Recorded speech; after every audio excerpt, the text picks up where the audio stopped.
Well, get the camera. Okay. There we go. And there we go. Hopefully. There we go. Going on! Going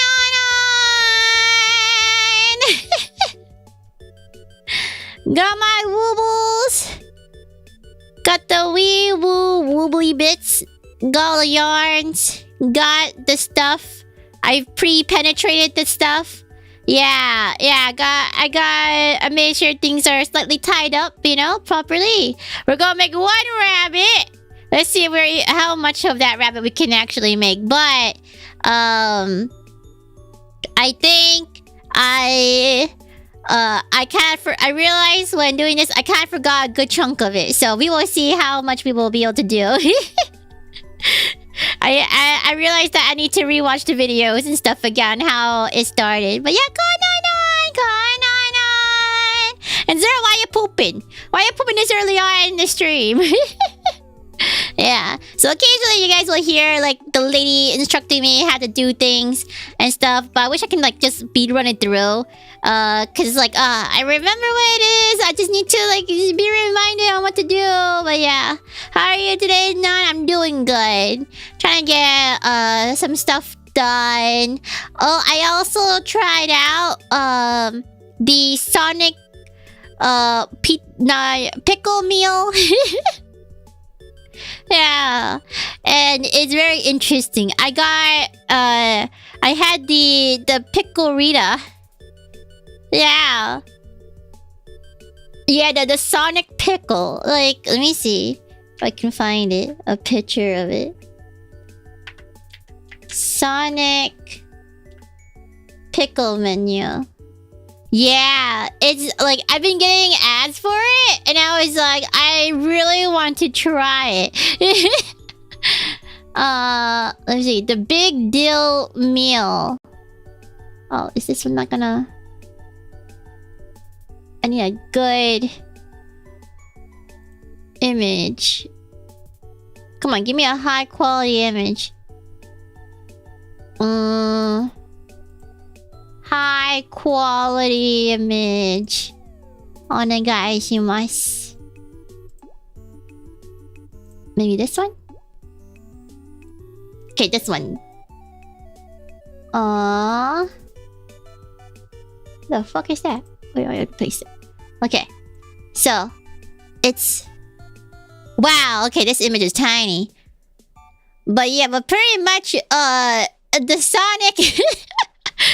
pickle meal. So I got the big deal Sonic Smasher, the pickled seasoned tots, and the pickle Rita slush.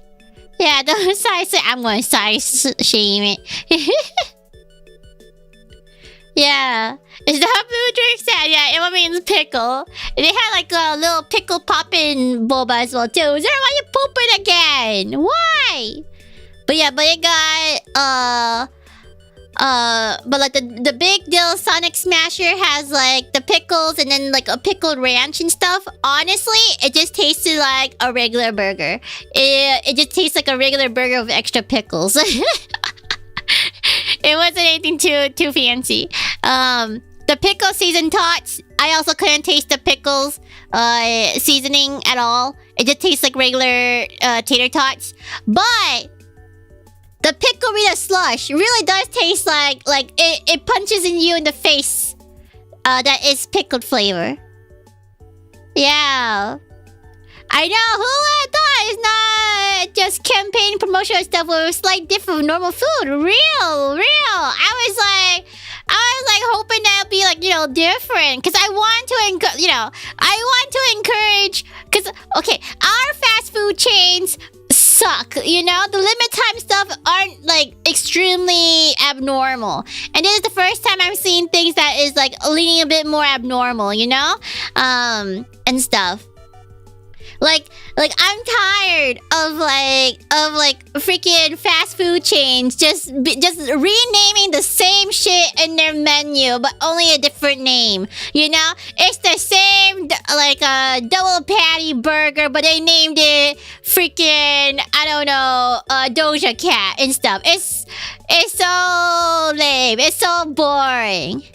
Looks pretty normal to me. Yeah, it is. Yeah, exactly. This is pretty normal, but this is like a bit more abnormal than the usual. Like, oh my goodness, like the freaking How to Train Your Dragon Burger King meal. It's just a recolor of the buns. The buns are recolor. It's not even taste any different. It's just like an orange bun. It's so stupid.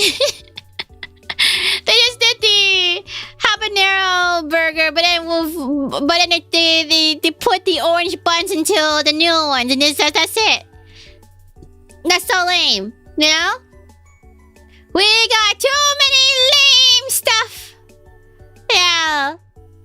I know, how surprising. Corporal are cheaping a market campaign for their all-time profit reel. Yeah. Yeah, coloring method and culinary to be very true. But, you know, I want at least something different. At least add in a small little bit of flavoring in there, you know? It's just so boring. Everything is just so boring. So that's why I want to encourage creativity. And that's why I bought it. And also I do like pickles, so... Yeah, I think the only thing that was interesting in there was the pickle Rita. That was actually pretty interesting because it was like, I don't know. I feel like it's like a pretty refreshing drink. It's very, very sour. It's very, very pickly. It tastes like there's some savory. It's like I don't know. There's like some spice to it. It's like, you know, like fruits with tahini. You know, kind of feel, kind of like that. Yeah, a little pickle tips in. So yeah, and then like the popping. Pickle popping boba thingy was also pretty nice too. It was actually sweeter compared to the slush. So I like it. It's very interesting. That's what I wanted. I wanted a interesting experience. Yeah, it's like a pickle juice slushy. Yeah. Yeah, burger. Yeah, it's the pickle menu. So that's why that's my thing on it. Like if you want something interesting, I think the pickle Rita slush is the most interesting thing out of the whole thing. Everything else tastes like the same. Yeah. Right? It is interesting. And that's why I got it. That's why I like it. It's interesting. It's different. It doesn't play it safe, you know? Yeah. Ooh, butter chicken masala. Oh, that's delicious. Yeah, she would do something. Yeah, she's pickling. She pickled that slush. You guys better order it, you know? But yeah, I want more fun. I want more, like, you know, this is a controversial thing in the menu kind of thing. I want more risk. I want something fun and risque. And why don't they do that anymore? Yeah. Rita pickled that entire slush. Yeah, have the entire slush. So that's why it's good. I'm gonna like drink some water. I don't know why. I've been a thirsty bitch lately. As in for liquids.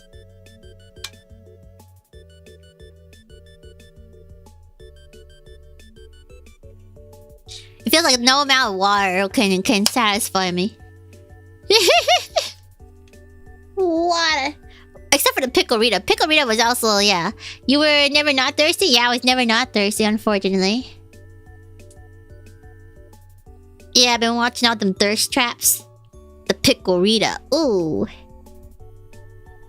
Be trapping me with their pickly slush. Oh. Okay. And then... let me like also try and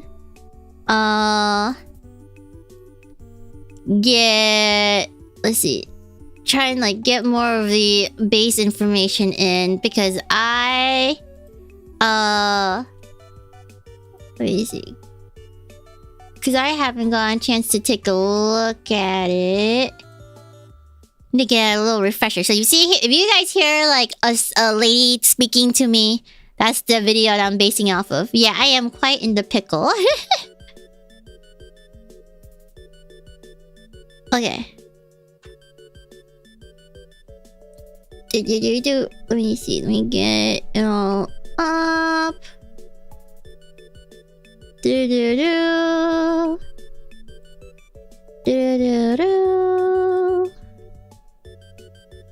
Like pop this. Pop this.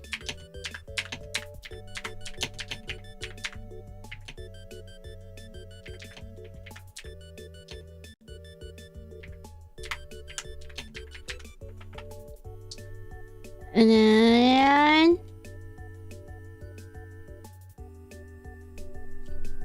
okay.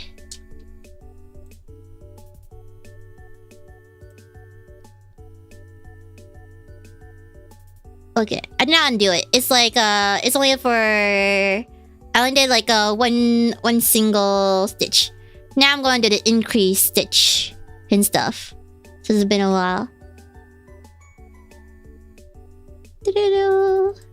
So you've got one loop on your hook, and to start this second single crochet stitch, you need to put your hook in exactly the same hole as the previous single crochet stitch. I did it. I and inserted then stick the hook in the same hole, strands of yarn on your hook, because that hole was under 2 strands of yarn that look like a horizontal V. The volume. You want to make sure the tip of your hook is facing you, and the hook is in front of the. Okay, sorry to.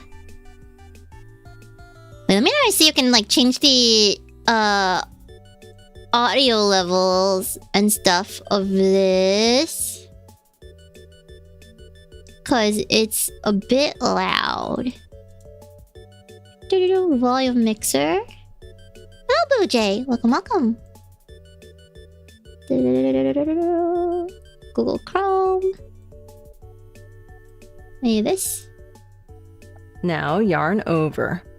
That means is this like a bit better in terms of like volume? Now yarn over. That means bring your hook down under and behind the working yarn. So is that Keep the tip of the hook facing you so that you can grab onto the yarn with the tip of your hook. It's so slow. Yeah, I get it. Now you're going to bring this yarn back through the hole that the hook just went into. So pull the piece in the hook in opposite directions to make that hook temporarily a little bigger. Okay, rotate the hook from facing you to facing the piece. I got it. And then pull the hook parallel to your body. And the moment you clear those 2 loops, rotate the hook to face you again. Yeah, I get it. Push it off to the left. And then pull the hook a little bit away from you so that the new loop is about the same size as the old loop. Okay. You should have 2 loops on your hook now. And let's just check real quick that these loops are a good size. I don't think she sounds like Nona. And taking a look at how the loop compares to the tip of the hook. You want the loop to be basically the same size as the tip of the hook. That's how you're going to make sure I'm watching a tutorial, so if you guys hear a different voice, that's from there. Yeah, I get it. The hook should be in front of the working yarn, and we're going to do a yarn over again. So bring the hook down under and then behind the working yarn with the tip of the hook facing you. Oh, this is broken down so much. Now pull the hook and the piece away from each other to make the loops on the hook temporarily a little bigger. And then rotate the hook from facing you to facing the piece. So pull the yarn through both loops on the hook. And move your hook parallel to your body. The moment you clear those 2 loops is safely towards the base of your hook. And then pull the hook a little bit away from you so that this new loop becomes a little bit bigger. If you only have 1 loop left on your hook, then congrats! You have finished the increased stitch. You can move on to the next video. If you feel like you didn't do that correctly though, either tap on the help icon or take your hook out of the piece and pull on the yarn connected to the yarn ball until you can reset back to the pre-started piece. Maybe.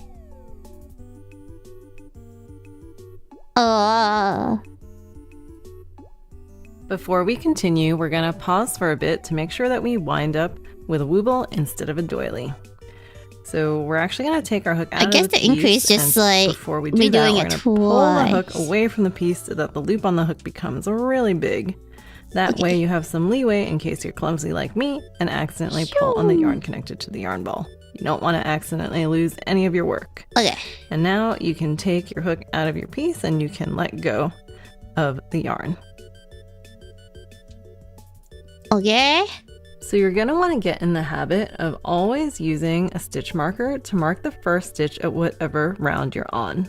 When you're crocheting in these spirals, you can't actually easily tell where one circle ends and one circle begins. Real. That's part of what makes this look really good, but you as the crocheter could really easily get lost. Where do I place it? That's why we use stitch markers to tell us where every circle. Man, going at this again is like, I just want to know. That way, quickly, if we ever make a mistake, we only ever have to go back to the stitch that's marked by the stitch marker. Where do I place it, So lady? we need to move the orange stitch marker to mark the first V of round 2. Right now, it is in the first V of round 1. So how do we find the first V of round 2? First, let us flip the circles that we're looking at the room. So you can think of it as turning the page of a book. And you've got the loop that was for your hook at the very top. That loop traces back into a V. That V is the second stitch that you made. The first V that you made is the V below that.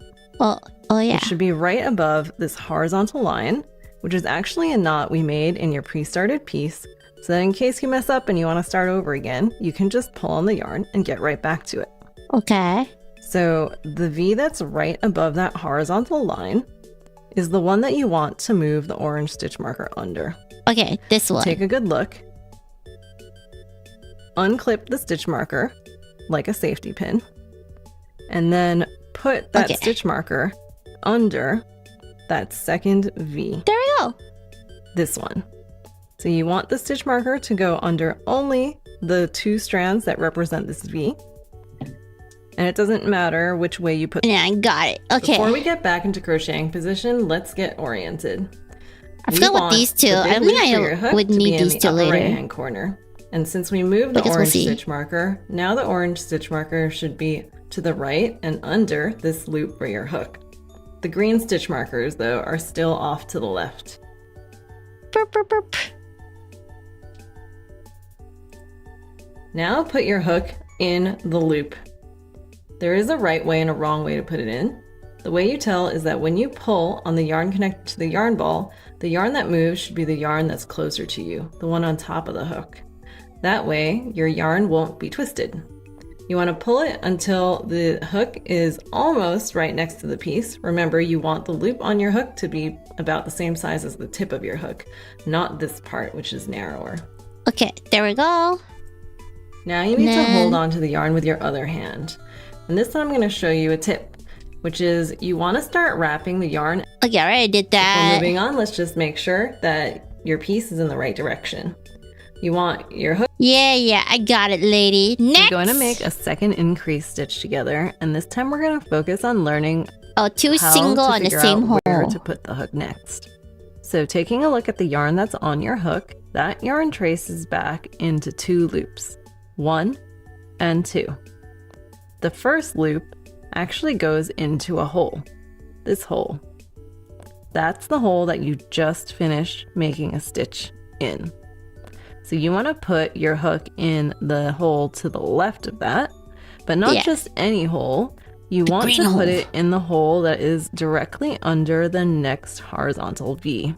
So you probably have to tilt your piece a little bit to be able to see the rim and to be able to see that horizontal V. Yeah, it's the green hole. Hopefully the hole that you thought you needed to put your hook into matches up with the hole. Yeah, that's right. So now we're going to start the second put the green hole stitch in round 2. Make sure you still have that loop on your hook, and then pull the green stitch marker all the way off to the left so it's out of the way. And you can see the hole you need to put your hook into. Put your hook into that hole from the front to the back of the piece. Increase stitch. So that it looks like you've got 3 strands of yarn on your hook, and your hook is in front of the working yarn with the tip of the hook facing you.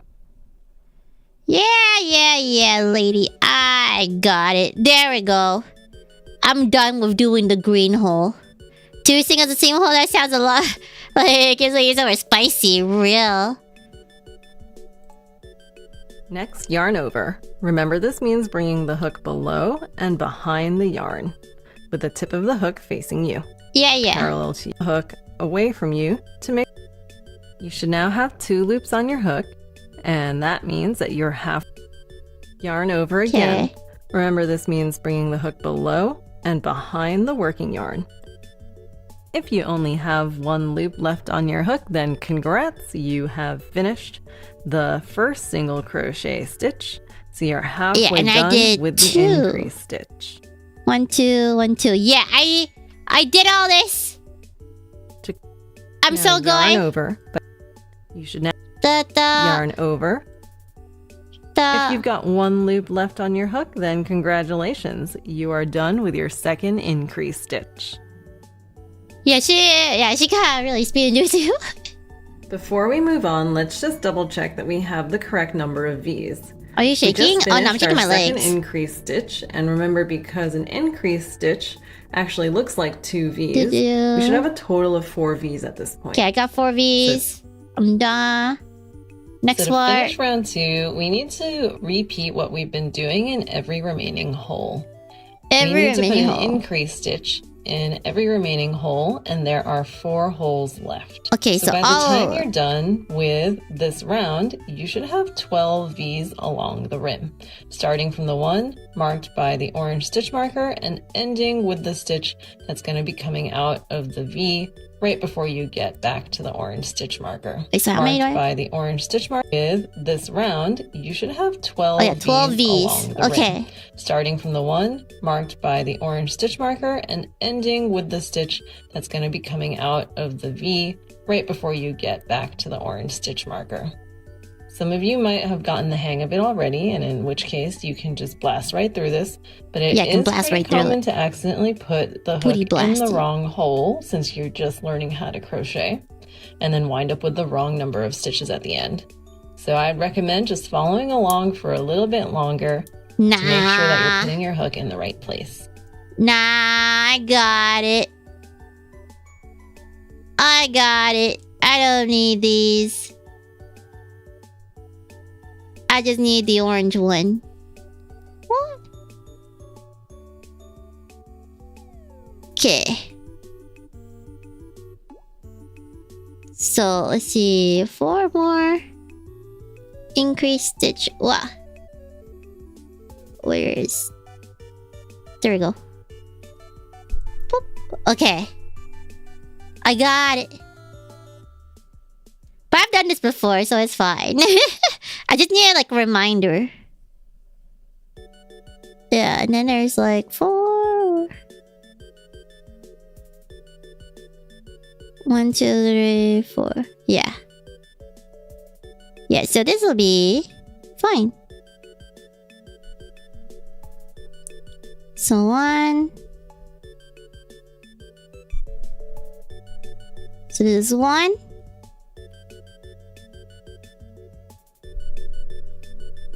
And then... whoop. 2. Whoa. Okay.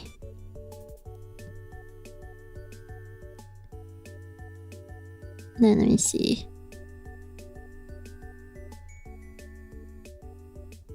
Okay, so that's 1 V. Is it this V? So 1. Whoop.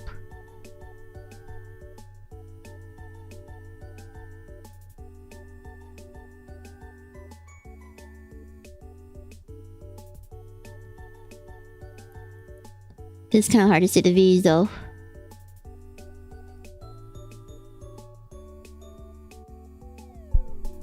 Two.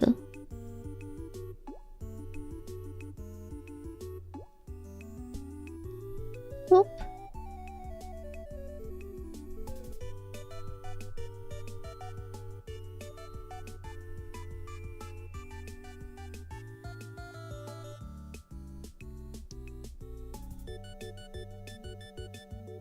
And then let me see how many V's started.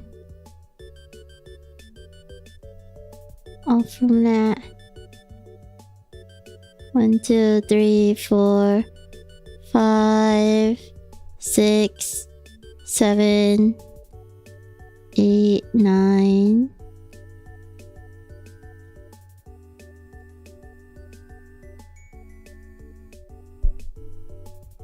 Oop. 10.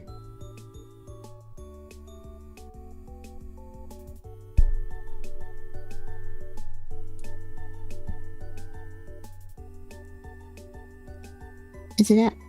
1, 2, 3, 4, 5. Wait, this one. 1, 2, 3, 4, 5, 6, 7, 8, 9. Okay. These were the V's. 1, 2, 3, 4, 5, 6, 7, 8, 9. And then... yeah, you go back into this V.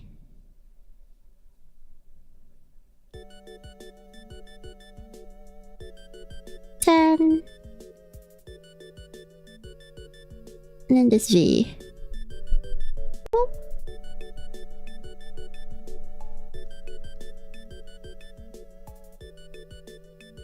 One. And then... boop.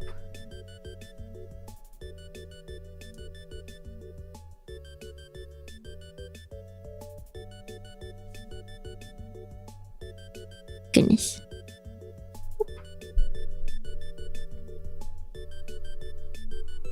2. Okay. And this should be it.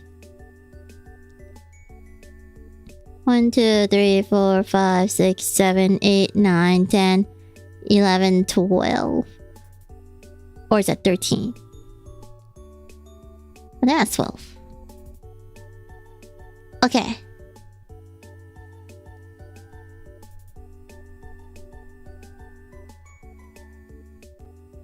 Okay.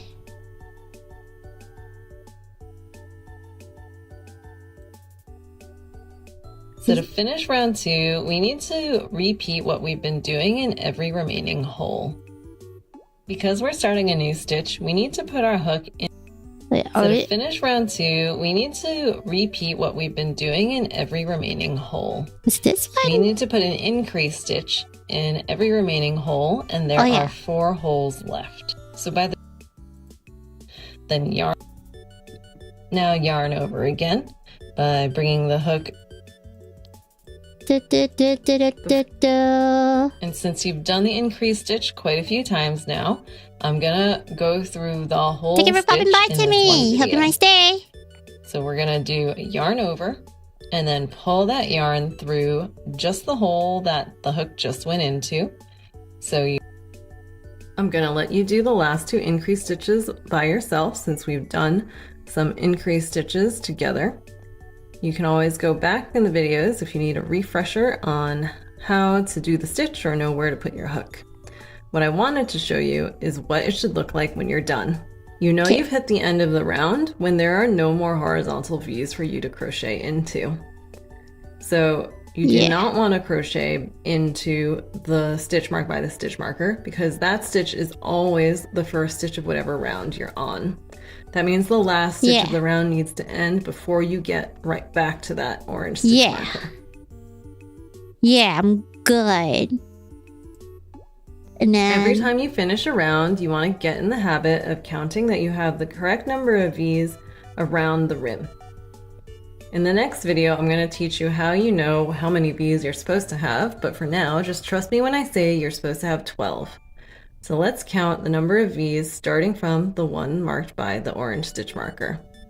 So here's V number 1, 2, 3, 4, 5, 6, 7, 8, 9, 10, 11, 12.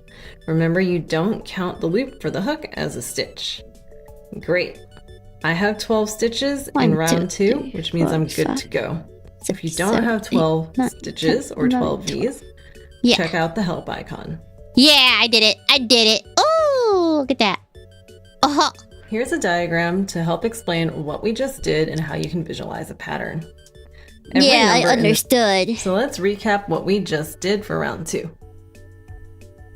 Yeah, I get it. Yeah. So here's a new diagram to help you visualize what we are about to do for round 3. In this diagram, the white inner circle here with numbers represents round 2. I can't want to move it right away though. 12 V's at the end of round 2, which is this piece. We're now going to make that circle even bigger by following the pattern for round 3. Oh yeah, single. Round 3 is represented by this outer gray circle. Oh, it's the single stitch double, single double, single double. Okay. So to start off round 3, we're going next.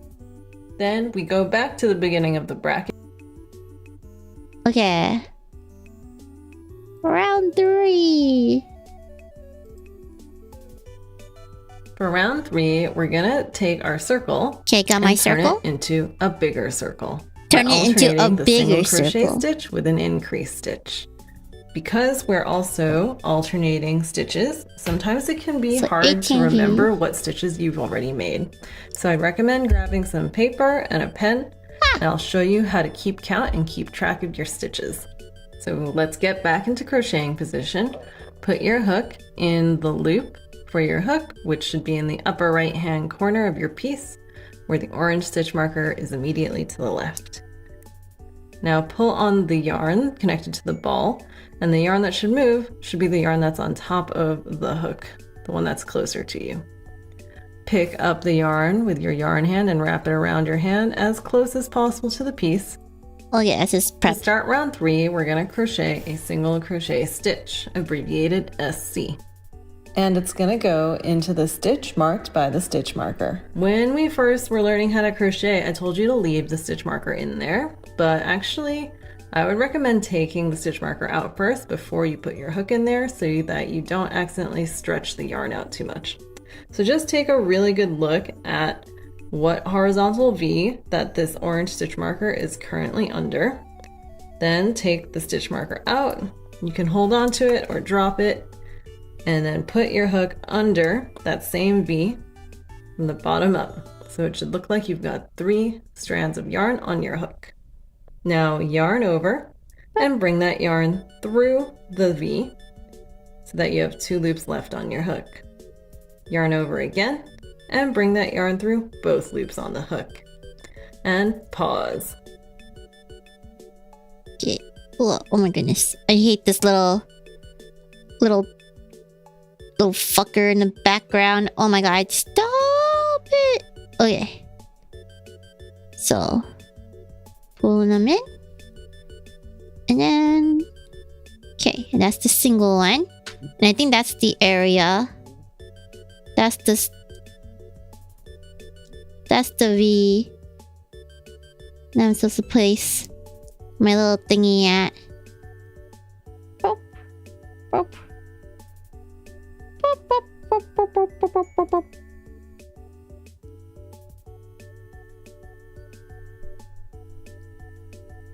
Okay.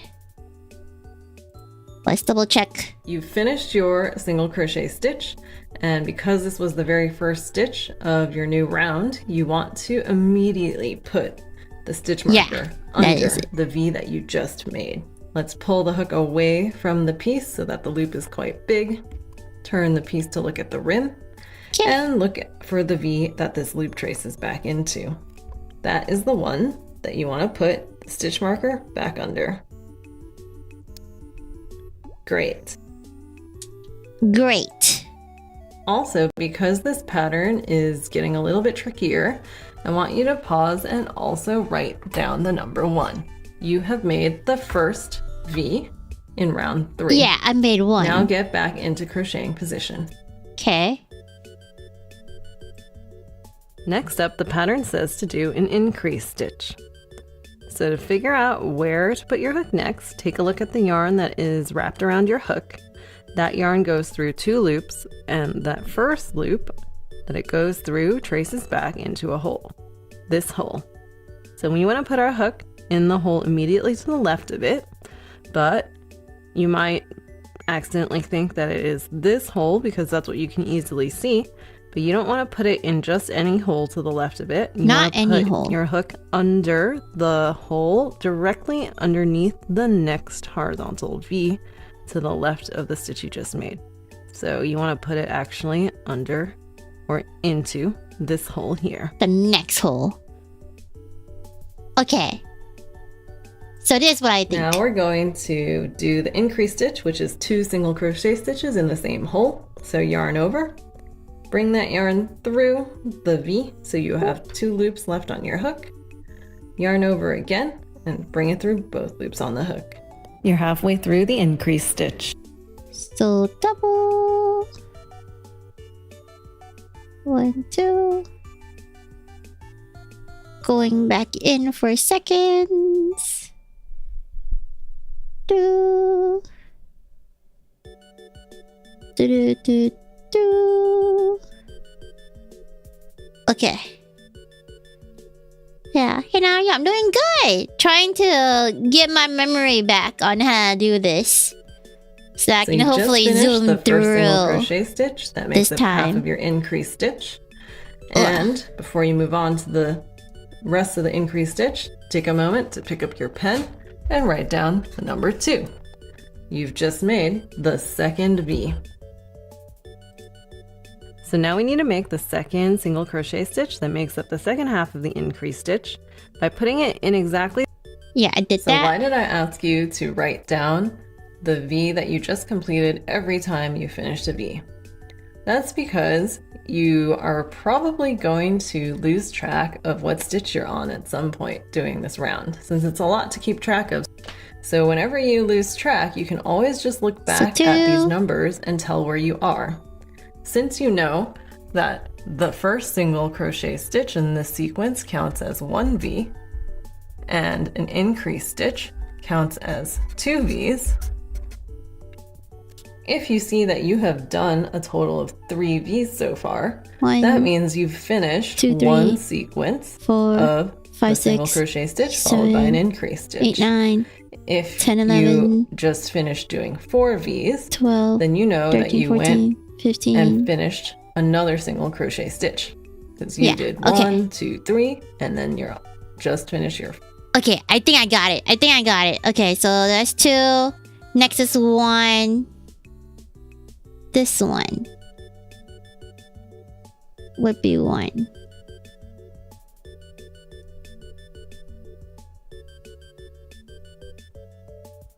And I don't go for that hole again. I go for the next bitch's hole. But I do her twice. So 1.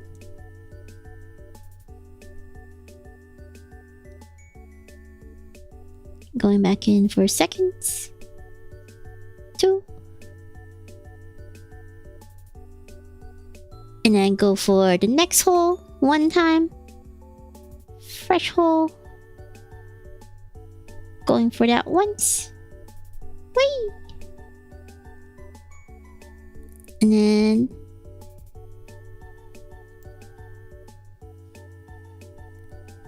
then go for the next one twice.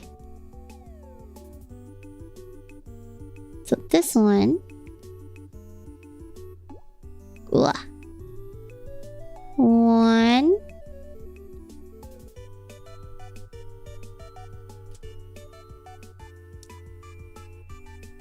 And then 2.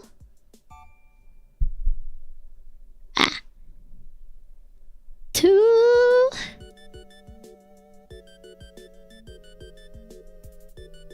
Oh, my hands are already cramping. And then next one, 1.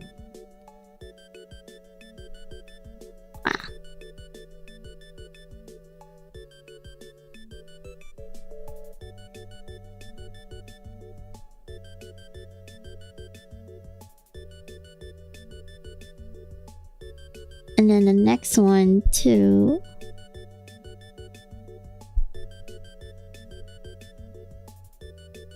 This is gonna take me hours. Wow. 1.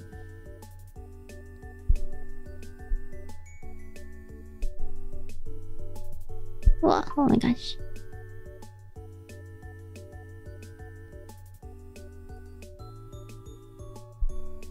And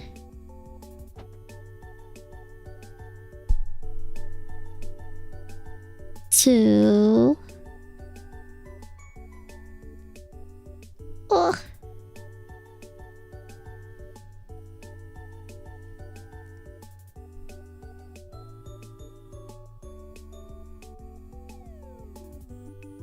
And then, oh.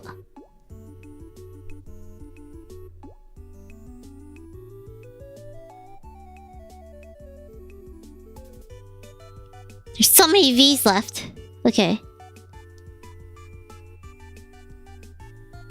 So 1, 2, 3, 4, 5, 6, 7, 8, 9, 10, 11, 12. So 1, 12, 13, 14, 15, 16, 17, 18. Yeah, 18. Okay. Was it 2? 2 is next? Okay.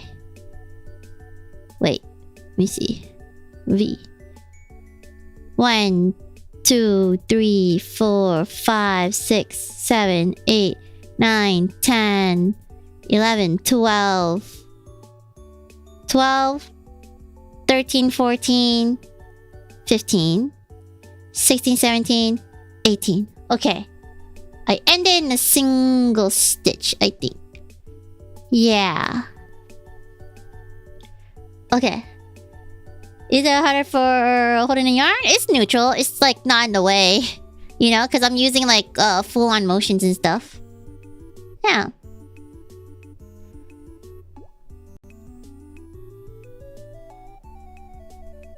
Okay.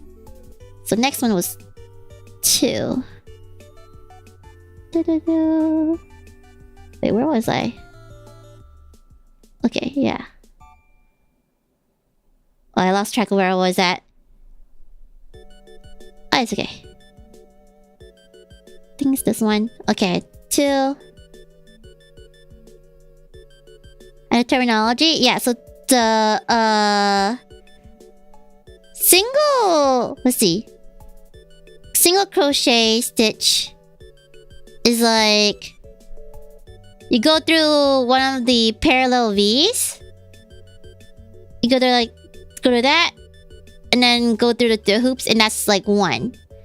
But then if I want to do double, then I go back into that same hole and do the same thing again. So go through the parallel lines and finish off my little thing. So then that's the 2. So I gotta go through that 1 V twice.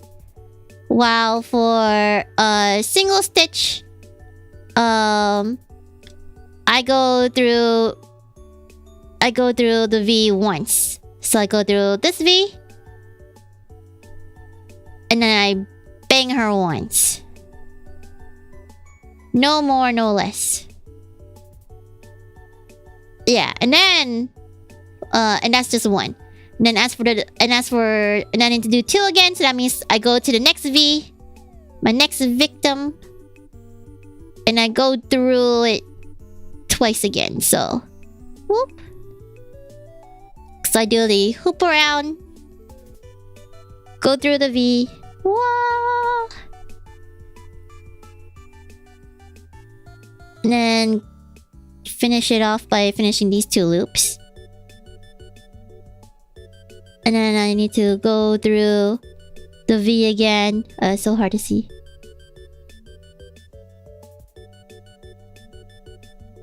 So I go through.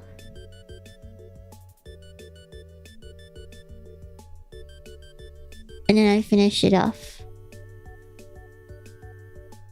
And then that's like the 2 times. And then I gotta go through the final V once. Oop. So go through the V. And then finish it off by tying the knot. Like that. Yeah. And then I need to see if I have 18 V's. Okay. Let me see. 1, 2, 3, 4, 5, 6, 7, 8, 9, 10, 11, 12, 13, 14, 15, 16, 17, 18. There we go. An 18.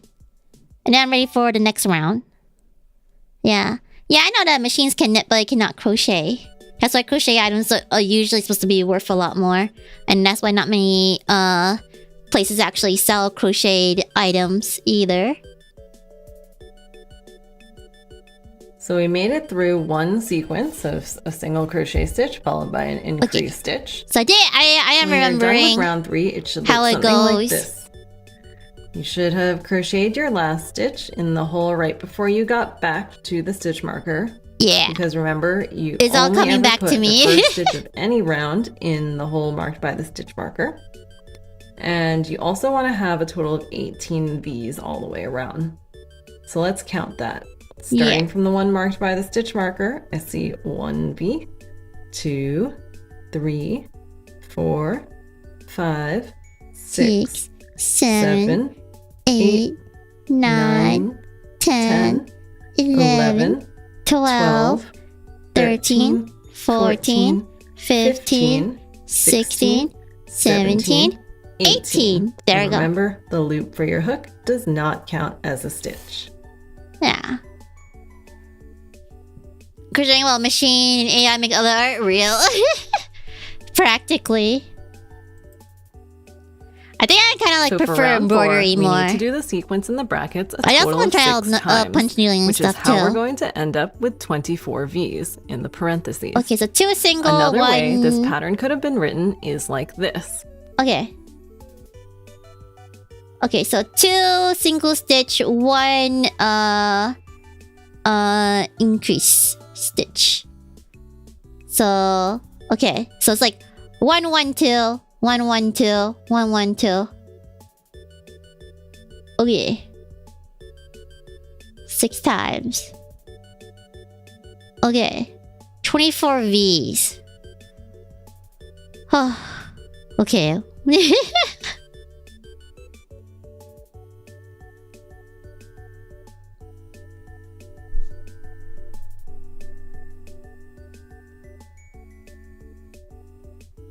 Let me get this marker away. Having a marker is so helpful though. So, gonna make 1. Oh shit. Whoop.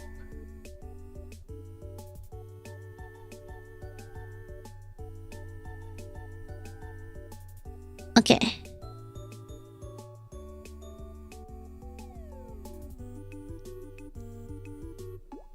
Okay, 1.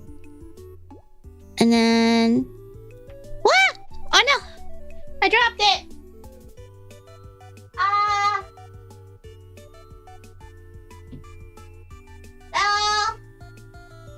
I'll find it later.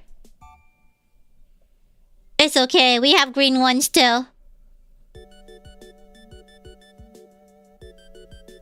What?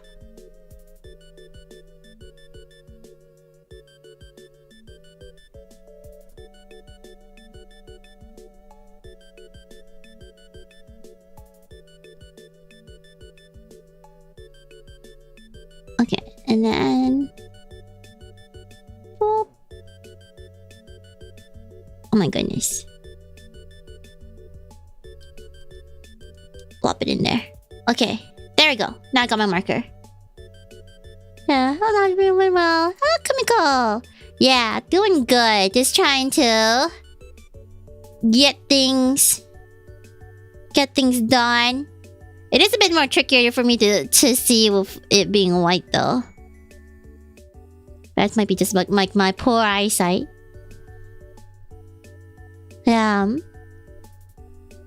Okay. Yeah, I'll just find the other marker some other time. It's on the ground somewhere. Yeah, things are falling apart. But it's okay. Okay, so we got one. And then we move into the next V. Yeah. Next V. Oh my goodness. These are so tight. Okay. One. And then next one is two. Gotta go through it twice.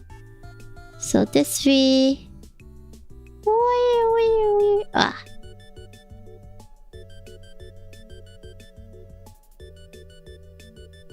Let's get back to lurking. Thank you for lurking. Oh man, this is requiring so much brain power. I thought it'd be like a bit more okay, but keeping track of the V's is where it gets difficult. Not as brainless. So this one I'm gonna go in twice. To remind myself to go in twice. Oop.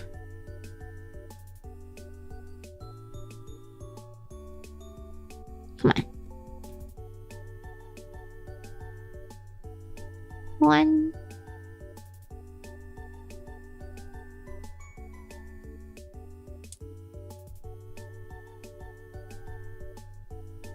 And then two. Ugh. Okay, and then next one. Need to enter it once.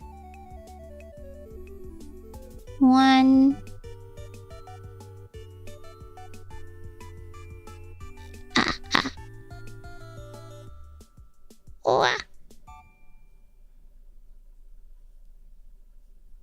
Oh my goodness. I should have made these like more looser. Why did I do it? I'm gonna take it away. Wait, I forgot where I'm at. Oh, it's like losing track is where I'm at. I gotta keep track of these nuts. we have enough losers already. You don't need to make it more loser. Man, why are all my V's so tight? It needs to get loose. Get loose. It'll be a turn. LOL.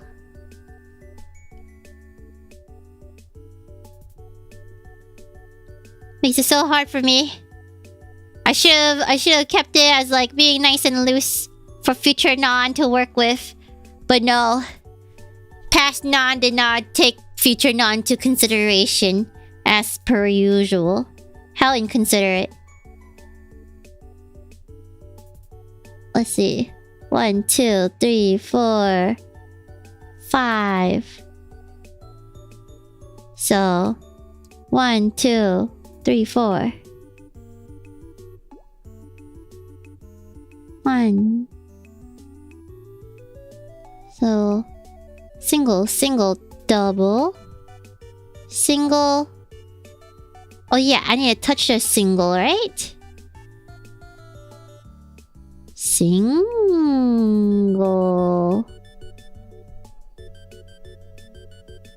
And then next one is a double. Man, how the frick does like Pina keep track of this all the time?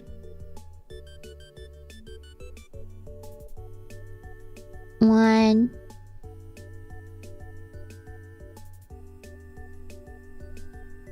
Two.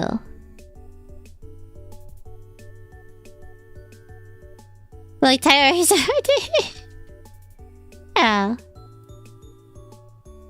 Do-do-do.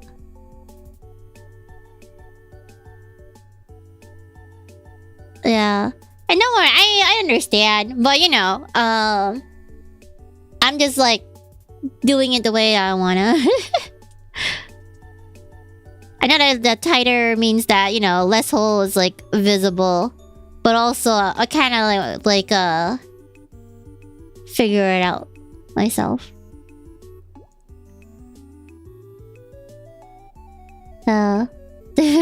Past over to knock.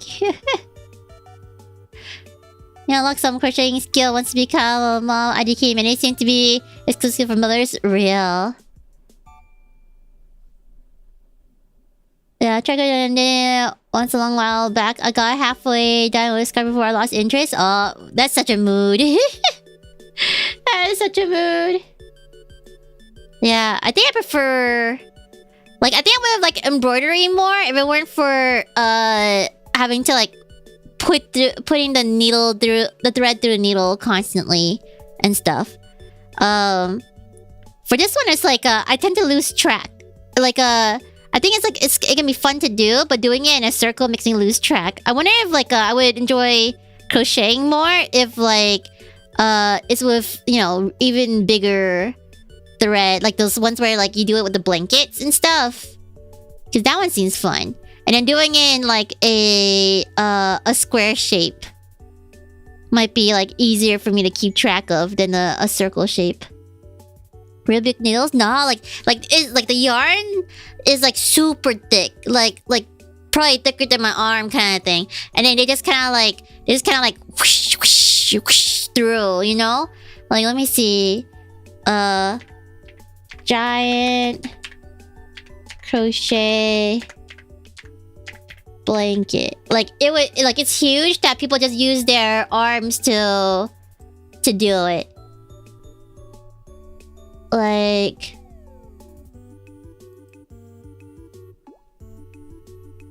to show you like how big they are. Like this. You know, so like the end product will be more like this. Yeah, like extra thick. Like that, like it's thick, and that's why they just use like their hands to do it. Yeah, need really giant poofy yarn. And I heard that these are kind of expensive too. The material, the yarn would be like a couple $100. Or something. Like something big. Do not believe on if it's like that you guys can get this cheaply. This shit costs a lot of money. Yeah. It costs a lot. Yeah, the unwashable blanket, yeah. But it seems really comfy though. Yeah, if they sell these and stuff for super cheap, like a giant extra doubt, the base material is expensive, and the labor will probably be equally, even more expensive. Let me like remove and remove.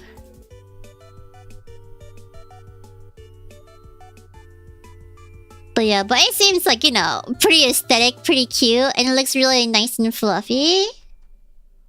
Like, I think you guys can see the... Let me get another picture. Like, there's probably like ways to wash it. Probably need to be like hand wash or something. But yeah, but it looks really, really soft. At least to me. The yarn looks really soft. Like, you guys can like imagine the texture of this. It seems so fun. Yeah. I know. Like these are easier to make than the bunny, especially since it'd be like in a more square pattern. But still, like what I meant is like it costs a lot of money for labor costs, and also like general labor costs and material. So you see on Temu for like extremely cheap, it would not be like this, because like because those are usually mass produced, and crochet stuff cannot be really mass produced, is what I meant.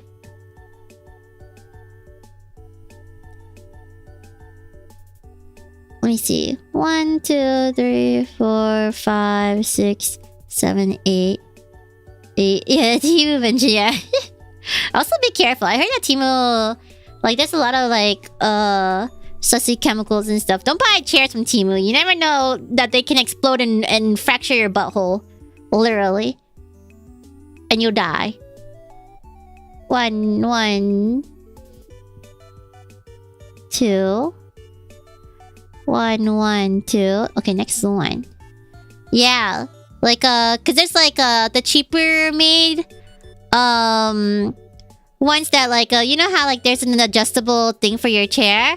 There's a pressure thingy, in there. And if it's like a poorly made pressure thingy, then like people have died from it like suddenly exploding and then like into your butt and you just die.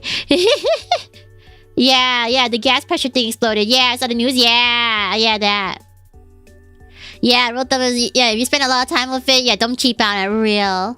Yeah, that could really ruin your day, yeah. Yeah, not the best way to go. Explode into your butt and you bleed to death. Yeah, exactly. Yeah, what a way to go, real. Apparently there's like a news story of how like, this dude saw his sister like explode due to her chair and stuff. So that shit's scary. That's scary, man. Don't cheap out on chairs. I say that, but I also have a cheap chair. Oh, I really hope I don't get booty blasted one day. That'd be really bad. But I don't think I ever used the pressure thingy, but I don't know. Wait, where am I? Dun, dun.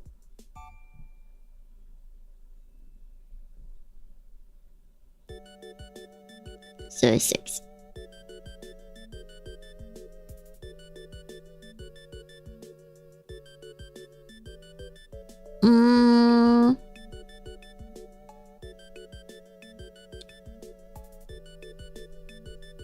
Let me see. Forgot where I was at.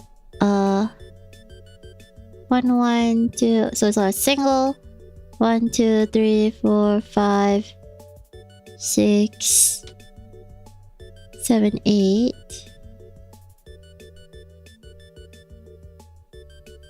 So 1, 1, 2. 1, 1, 2. And then it is this one. Forgot how I'm gonna keep track of my thing. Okay.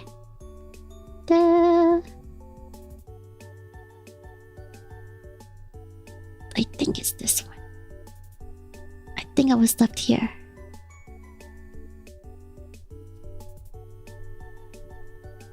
One.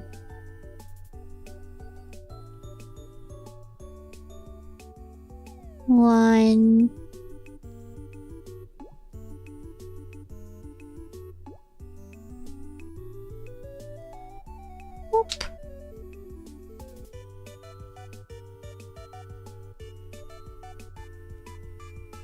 And then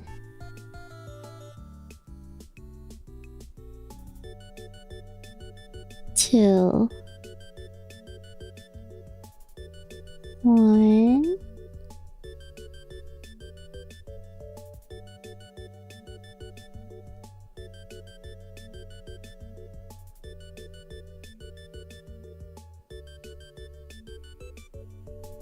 This one. 2.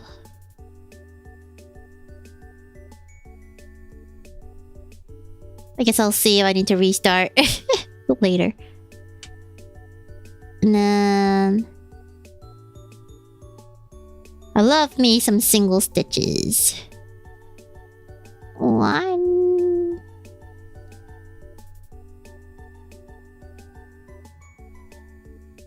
1.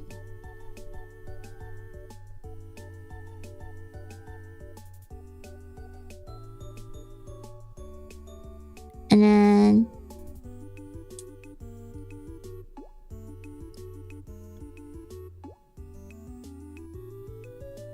too.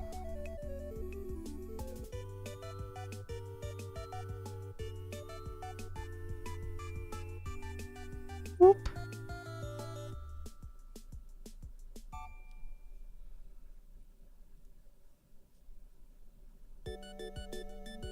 What?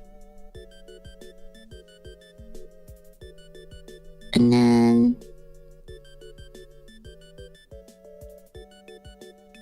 next one is a 1.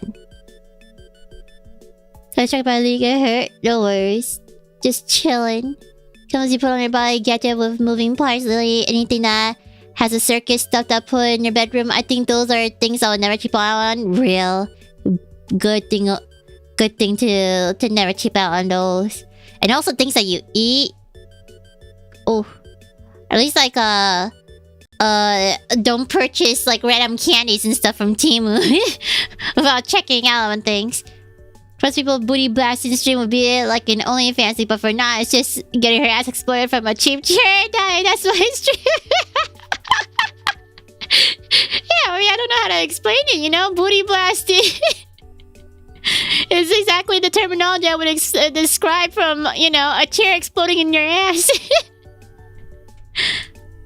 Now, you know, in some countries, doctors are trained with crocheting so they can stitch the wounds. Oh! Oh, might be cool they do that, but I just put in random effect on my... Okay, wow. Wow, hope you get booty blasted too. Like, but no, surgeons do have to learn how to stitch. It's really fun looking at how they do certain stitches and stuff though, because like the way that they have to stitch, there's like certain stitches that you can do to make it so that the skin heals over really cleanly and stuff, but some sort of like invisible stitch. But it's really interesting. Like if some surgeons don't know how to stitch certain things nicely, then what's it called? Then it's like they it can heal over pretty badly, and that's why it will leave like a pretty weird scar and everything. Yeah, that scar won't heal as nicely. Yeah, exactly. Yeah, so it's really interesting to see. I forgot what it was called. I should have saved the video. In the off chance that like, you know, I get stuck in a situation where I need to help stitch someone up together, and they wanted to get healed aesthetically. Not like that would happen, but you know. But yeah, might be useful in a zombie apocalypse. Hold on, let me check on how to make it heal nicely. Look, do you want to get healed up aesthetically or not? You know? Is there, like, do you want to live with that scar for the rest of your life? Or would you just rather die? Just like the JTRPG. Nopi is such a wild card, I swear.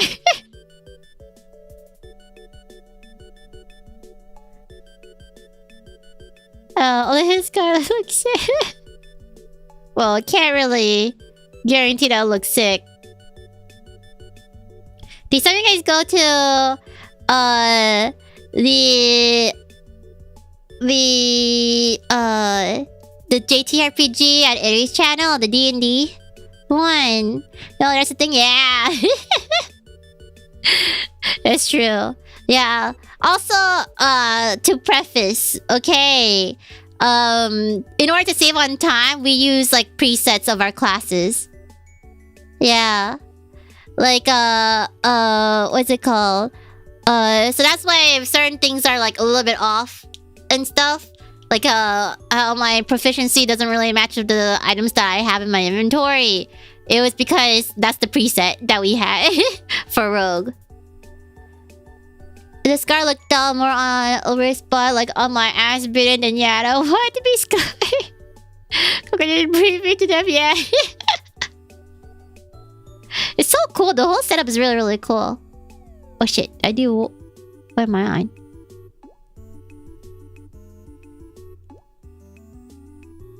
But yeah. 1 1 2 1 1 2 1 1 2 1 1 2 1 1. Okay, next is 2. Yeah, I never saw Foundry looking like that before. It's so cool. It's so freaking cool. Okay, so increase stitch next.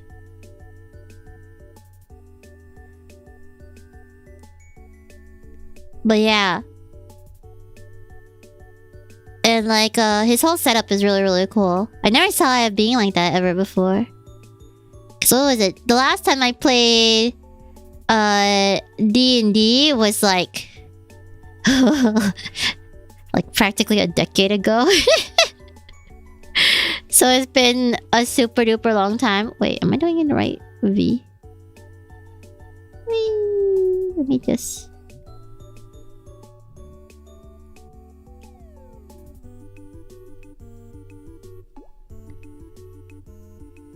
But yeah.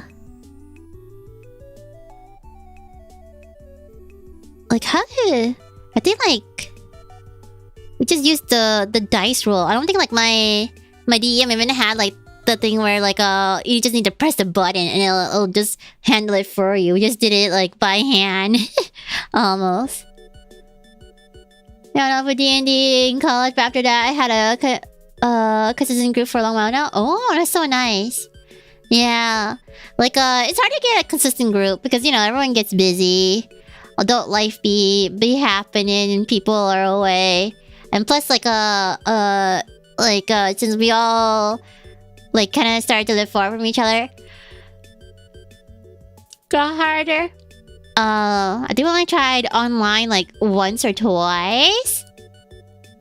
But we actually kind of used like different things. We used like tabletop simulator as well too.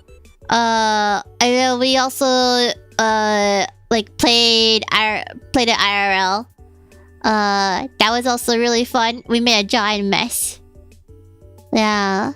Is it when your husband is a GM? Oh, that's so nice. Yeah. Then it's like the game's wherever your husband's at.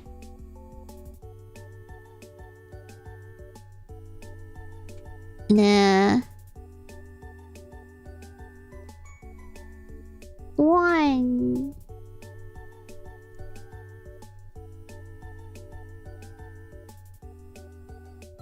You can also disable the table flip and stuff because that did happen sometimes when people are fucking around. 1.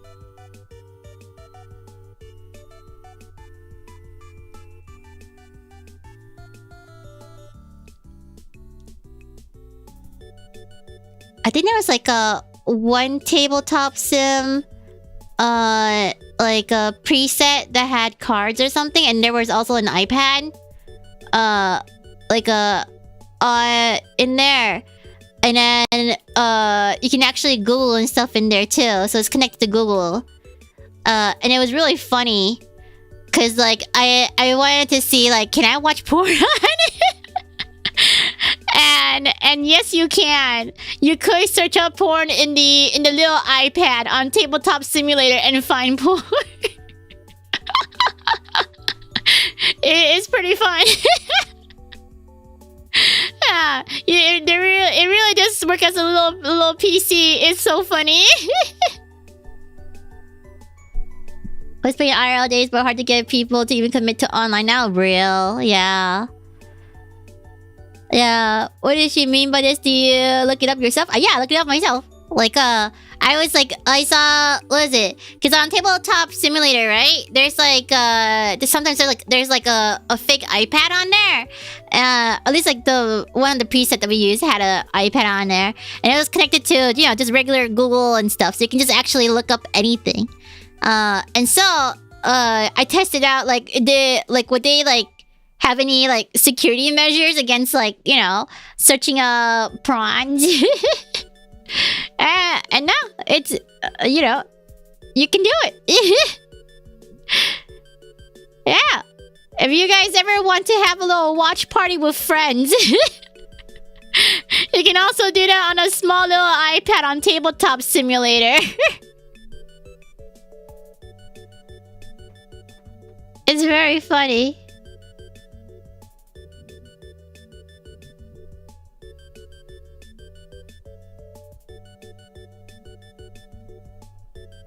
I don't think.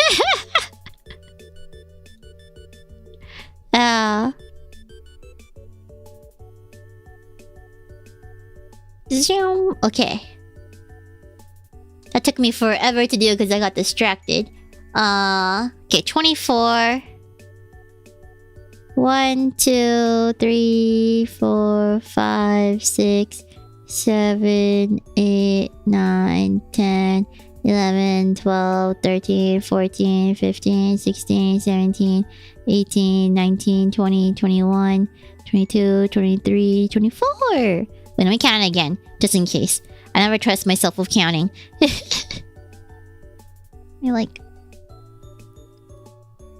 And some of my V's are pretty tight. I think I want to keep it loose-ish. Just to make it like easier on myself. 1, 2, 3, 4, 5, 6, 7, 8, 9, 10, 11, 12, 13, 14, 15, 16, 17, 18. Oh shit, I lost count.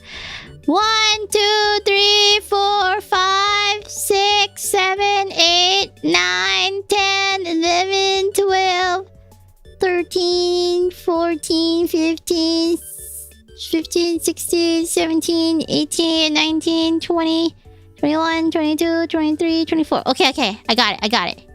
Okay. Yeah, always double check. Who are you? What have you done to non-real? Good luck with the wooble. Now I'm on the go and have a nice day. Thank you. So long, Usagi. See you. I hope you have a nice day. Yeah, always double check. Some of these V's are a bit too tight. Should have been done a bit more looser. But it's okay. We continue on with our regret. We'll regret it later. It's all good. I'm not consistent. It's fine. It can just be like another platypus. Yeah. You know, chat. Get it less tight. Be more loose. Be more loosey-goosey. Nothing wrong with that. Let me like... kind of try and...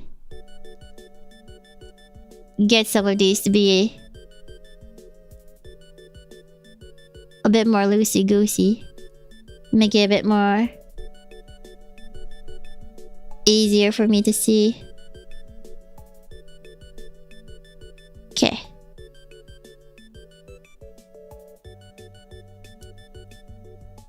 Yeah, loosen up, you guys. Yeah. It just adds character. Yeah, exactly. Okay, and then... The really important thing now. I'm done with round 4. I think I can just use their... thingies. Okay. Round 4, 2... Okay, round 5... Oh, yeah! Round 5, nice and easy. 24... single stitches. Repeat my start curling, that's totally normal, yeah. And so... we'll do that. 24... And then... round 6 is 5 single stitch, 1 increase stitch. Okay. 4 times. Okay. And then 28. And 32, 32. Da-da-da-da-da-da-da-da-da. Okay. Okay, so should be okay. Should be fine. Okay. Next part will be easy. 24 single stitches. I love me some single stitches. Single stitches in my area. Where are they? I love them. They are great. They are amazing.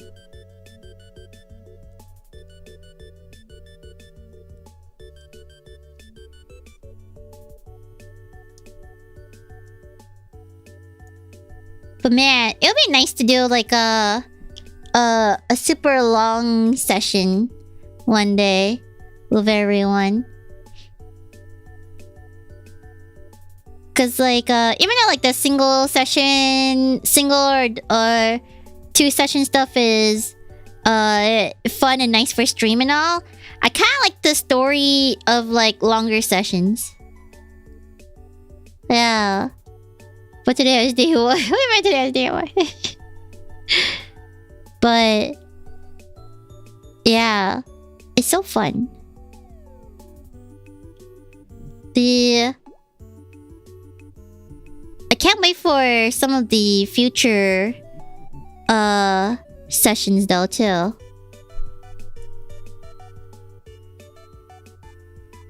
We're still like doing pretty quick character customization by the next one. It's really hard to get all the stuff in time, since everyone's schedule is super different. Okay.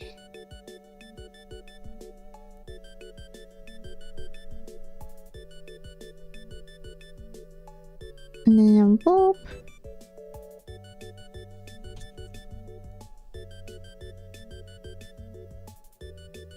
Nice and easy. I don't need to worry about numbers.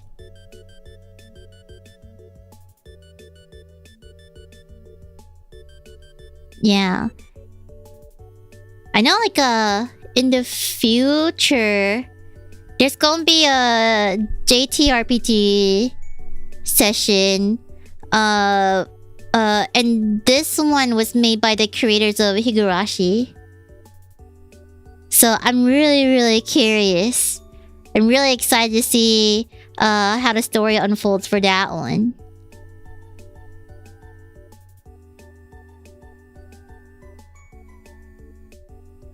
Yeah, really neat, right? So excited! Yeah, because this thing is like it'll be released soonish or something, or I say soonish, but like, you know, within the next few months, something like that. Or maybe it's already out. I don't know. Could be like stuff and scheduling. But yeah, very exciting, very fun. Yeah, and thank you everyone new membered on Eddie's channel and everything. Like man, dude was so busy. He like after our session he had 1 hour to prep and prepare another session as well too. Crazy. I wish I know more Japanese so that yeah, he's a machine. Considering that like the D&D one is so intensely made. Like, oh my goodness. If people have not seen the stream yet, like I didn't know it can do all that with Foundry and how you can do all that connected to OBS. That's so cool. I wish I know how to do that. Man, that's wild, you know? Man, and then not only like it's something that the stuff that he did, I would only be able to do one of that maybe once a year, and then I'll be tired. I'll be so tired of prepping it. Yeah, it's so impressive. Yeah, considering that he does this like so much. for all the streams, and then also considering that like it's also collabs too, technically, or at least like it has to be collabs because you are DMing for players. Man, I can never. I'm still suffering being a passenger princess for collabs, let alone leading them. Crazy. I wish I knew more Japanese though. I wanna see more of how JP JTRPGs are like and everything. And see how he runs it with JP people and stuff. Yeah, I am the passenger princess of collabs. yeah, I was a princess during the Repo collab. For real.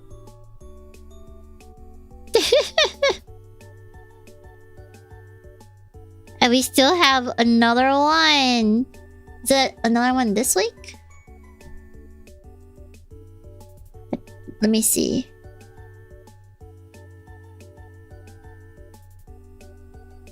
Also, Luto and I are probably gonna swap. Oh no, I think it might be next week.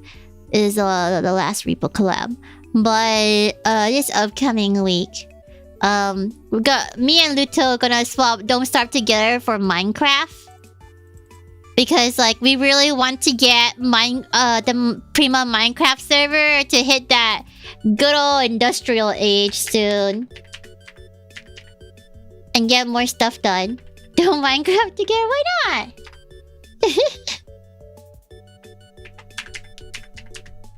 Yeah, so we want to like improve the living situations of the Prima Minecraft.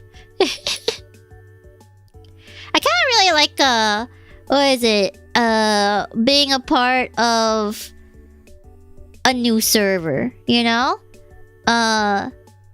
Like I feel like a lot of the other Minecraft server when I joined was already built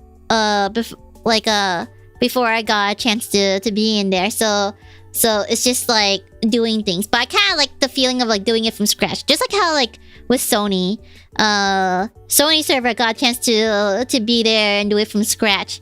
Yeah, the development phase is actually pretty fun. Even though it's a giant struggle, it feels satisfying to be like, oh, I helped lay the foundation of things that people can use.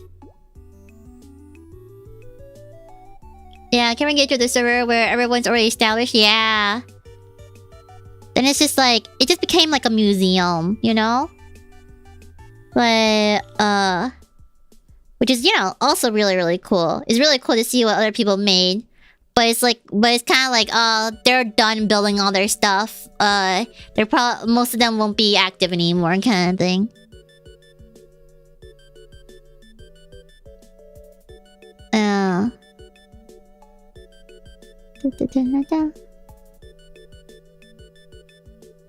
So it's nice, like, you know, doing it at a time when everyone's doing things, everyone's active, or like, even if not, I can help create a space, create something that they can also use. Totally. So I love to hear about your stories about being a cool senpai. Oh, I don't think even being a senpai. I wasn't really being a senpai for too long, you know. If you're here during the Wonder release, it was only like a little bit before that Gen 5 through 5, 6, 7 were released. You know? I think I had more like before, you know, Prism disbanded. I don't think I got a chance to be a senpai for too long at all. At least like officially. Yeah. So I don't think like you missed too much. I was the co-high for the longest time. Cause what was it? We were co-highs for a year or two before we had new co-highs because of the Sony transition and everything. And then like all the co-highs came in all at once. And it's also kind of weird because, like, you know, we also have the transfer students and stuff, and those aren't really co-highs. They've been here for a while, and stuff. So it's like if I would feel so weird if they call me if they call me a senpai. Yeah, like Nana, Meiko, and Emma. Yeah, considering that me and Emma like debuted around the same time too. Like what was it? I only debuted like a month before Emma did. Before her existence. And I think Nana also debuted around similar, or at least like became a VTuber around a similar time there too. And then Meiko like was VTubing a lot longer than all of us too. Yeah, in terms of like, you know, current personas. Wanna be there when they break ground, yeah. They'll consider Gen 1 collab, presumably not Phoebe either. Yeah. Yeah, so it's like I also like don't want to consider Phoebe like a co-high too, because she has a lot of experience too. Yeah, dude, kind of your only remaining co-high? Yeah, kinda, huh? What was it? Yuki also has Yuki. Well, if you guys know who Yuki is now, I don't think like they really hit it.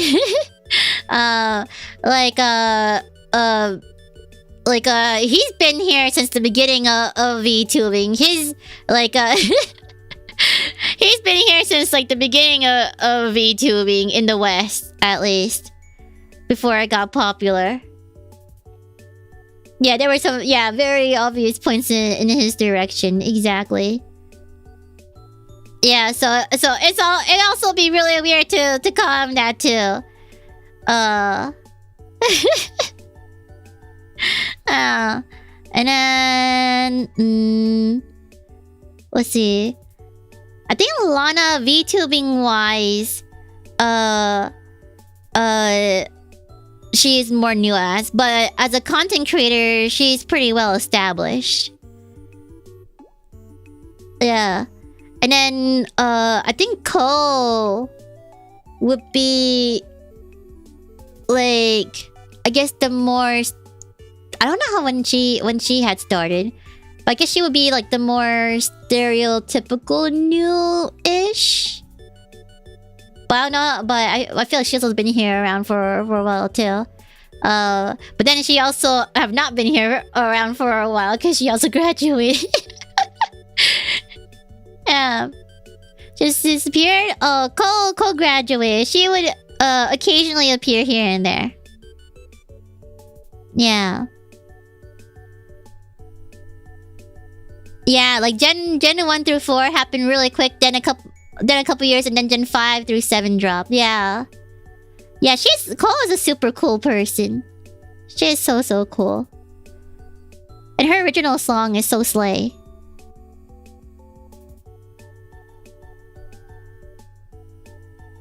Yeah, Cole is now just a dude. Emma, Miko would call you senpai. I don't want them to call me senpai. It feels so weird. It feels so weird if Emma and Miko call me senpai. Like Emma's around enough for me to call her my fellow gen mate. Mako has been here around a lot more longer than me. I think she would be like around Shiki stage of like older creator. Maybe more. I don't know. I know that she like she's been around since like Gen 1 practically for Mako. Yeah. Your Joe's also says now. Oh, thank you. Yeah, Miss Sawa. Yeah. But at least it's like, you know, maybe eventually she will come back as a grandma. and return to us all again. Feels kind of weird to refer to myself as ever after. Since like now it's just me and Naki as well. But you know, who knows? Who knows what's gonna happen in the future? But I hope that we all have our happily ever after. Yeah, trauma bonding! Yippee! Yeah, I see you in 30 years or something, yeah. Yeah, Emma went through quite a few different transitions. Yeah, ever after for about a year. That's true. Ever after will always be 3 and low-key 4. It feels kind of like unfortunate. Not as unfortunate as Gen 5. Gen 5 went through a lot. Ami went through a lot as well. Like since like, you know, practically her gen mates both graduated quite soon. Gen 4 also had a similar thing where I think after 1 or 2 months, Sumi graduated as well too. I haven't kept in touch because I don't keep in touch with anybody, but if they want to message me, they can, kind of thing. But, you know, everyone's busy. Everyone's busy with their own thing. Yeah.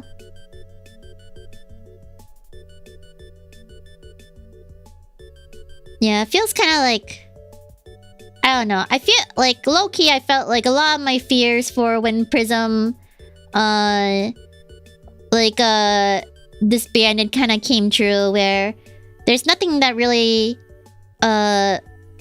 like keep us extremely together again.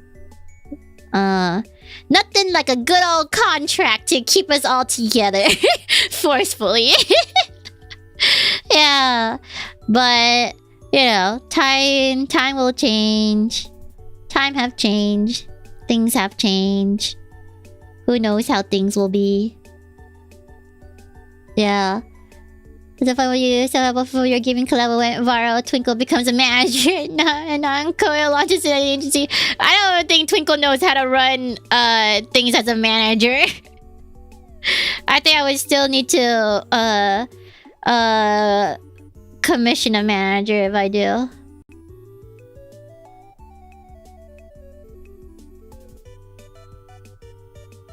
Yeah, cause on one hand, many people kept in contact with Training Studio. Yeah, lost a lot of good VTuber companies over the years. Yeah, it's kind of sad, you know, like so many of the OG, like the really old OG, like Prism Project, Sundaria, Production Kawaii, My Hollow TV are now gone. Face Connect survived. Face Connect survived and is thriving. But yeah. But it's kinda unfortunate, but it's also, it is what it is. You know? 1, 2, 3, 4, 5, 6, 7, 8, 9, 10, 11, 12, 13, 14, 15, 16, 17, 18, 19, 20, 21, 22, 23, 24. Okay, I got it. Yeah, it's nice to know Prism Kawaii talents are all still going, mostly and kept their IPs. Yeah. So true. Yeah, the worst one is not helping either, yeah. It's surprised to made it this far. Yeah, damn girl, you're good at count. I know, oh my god, I'm so good at counting. Yeah. For those not all talents, yeah. Oh, it's a coffee company for... Wait, for real? Was it a coffee company first? But yeah. It's pretty interesting. 5 single stitch, 1 increase stitch. Okay. Round 6. This is the end of 2023 for small VTubers. Yeah, it's just like, you know, like hopefully people would know that about around this time that I don't think if you want to maintain a corporation, at least in the West, it's not that profitable. At least as a small corpo, with no backing and stuff. It's not that profitable. And unless you know how to like market things well, it's not gonna be like huge money. Plus you need a lot of money to even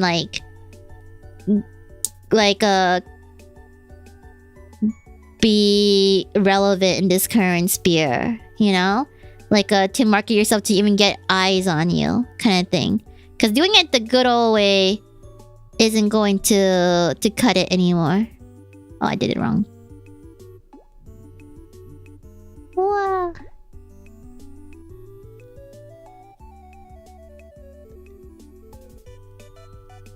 Whoa. But it's also like a giant risk. If you don't like know how to do ads and stuff properly, then Scooby. Then you're just dumping a lot of money into nothing. Into nothingness.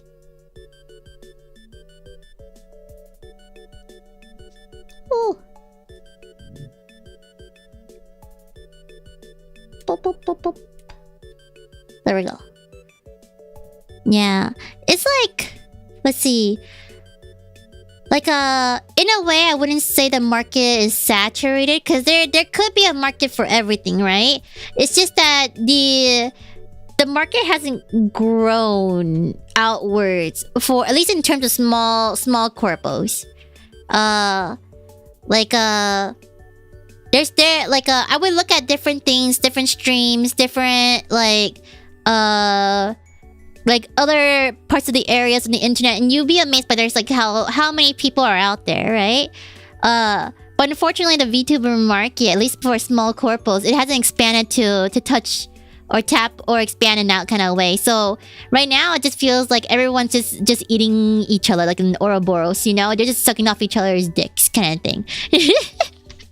It's like everyone's doing a little circle jerk, because we haven't really grown our small corporate market that far. Yeah, and it's just reusing the same amount of audiences and stuff, and that's why it felt pretty saturated. Yeah, unless like people know how to market themselves to expand outside of our little area, then they'll be better. So more appealing with that description. I see I was retweeted and moving headquarters to her. Maybe Estonia seems like a pretty decent place to be. Yeah, there was a gold rush period in 2020 and 2021. Yeah, but it did end pretty quick. Yeah. Passing fans back and forth with raids and collabs, yeah. I can say I met so many people in other places and we look at each other like, yeah. Yeah, there's no theory of Yahoo marketonomics. Can always trust none to provide good knowledge. Yeah, but there is a market out there. There's a lot of like untapped market out there. When you like, I think you can think about VTubing in a more positive light when you think about VTubing as a medium and not just the culture itself. Because I feel like if it's within the original niche of VTuber culture, we're all sucking each other off. You know? But like eventually though, like if we think about it as a medium, there's a lot of ways to garner an audience, like similar to how like a lot of like certain documentary channels and stuff that used to do like PNG, they're technically like pseudo VTubers, you know, as the medium, and then using that as a way to like be anonymous and show a character and show emotion and have a mascot for their channel kind of thing. Yeah, every time I see fans from Prima and other streams, it's like that meme with two people passing each other in the cars, yeah! Also, gotta remember you share space with normal streamers and content creators as well. Yeah, exactly. And it's like, we got like a lot of like certain overlaps and stuff with like certain type of streamers. But yeah, it's just like knowing how to expand out of there is like the hard part, you know? Cause there's certain type of like if you manage to find certain things that overlap and get people to also like you as a VTuber too, then that's great. Like for example, reason why ASMR is such a really good thing for people to go into is that there's people who just love ASMR stuff in general, and that's like a huge market. And then people who like anime or anime girls or boys and stuff like that. And if you combine the two, there's a giant market there too. And then like people who are into ASMR might be more interested, might be like more inclined to be interested in their like VTubing content and stuff too. Yeah, it's not easy. Same with all content creation, real, yeah. So yeah. Beyond the premier girls, there only been like 1 or 2 new VTubers I've seen I'll be able to add in my rotation to have specific niches I can't find anywhere else. Yeah. Yoler's doing good on that front. Oh, interesting. Yeah, it's like it's also like ASMR is also really easy to market yourself too. If you were to brand your channel as an ASMR channel. I don't think like I do good enough ASMR, at least like with my current branding, in order to like, you know, go to him or do anything about it. But it also might be a bit too late for my channel anyways. But for other people's channels, if they like were to start off a new thing and then they can redirect their channel into a certain area, then it can like it's a lot more easier for the algorithm to push them into that certain area and niche. VTubing, I feel, is like its own giant niche as well too. That like it's kind of like, what do you want? Do you want to like go ham on this niche again, to advertise yourself to like other VTuber fans, or do you want to like approach it as like VTubing as a medium and then doing something else, and then the thing that you're doing is like your main content, and then you want to push that into a whole new niche, and then see if these new niche of people be willing to watch you and stuff. Your puppies were doing well. True, but I don't know. I feel like that's because there's hardly much. It's an untapped market, and that's why it went really well.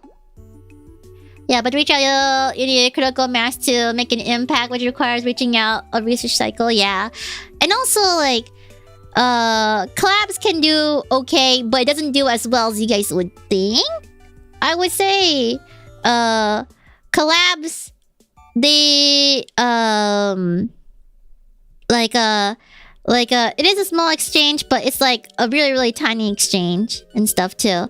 And usually a lot of people are very loyal to their streamers, so the benefits of collabs is not as big. And plus, like, I don't know, I think it kind of depends too, because like for me, I feel like my streams do better with my solo streams than with collab streams.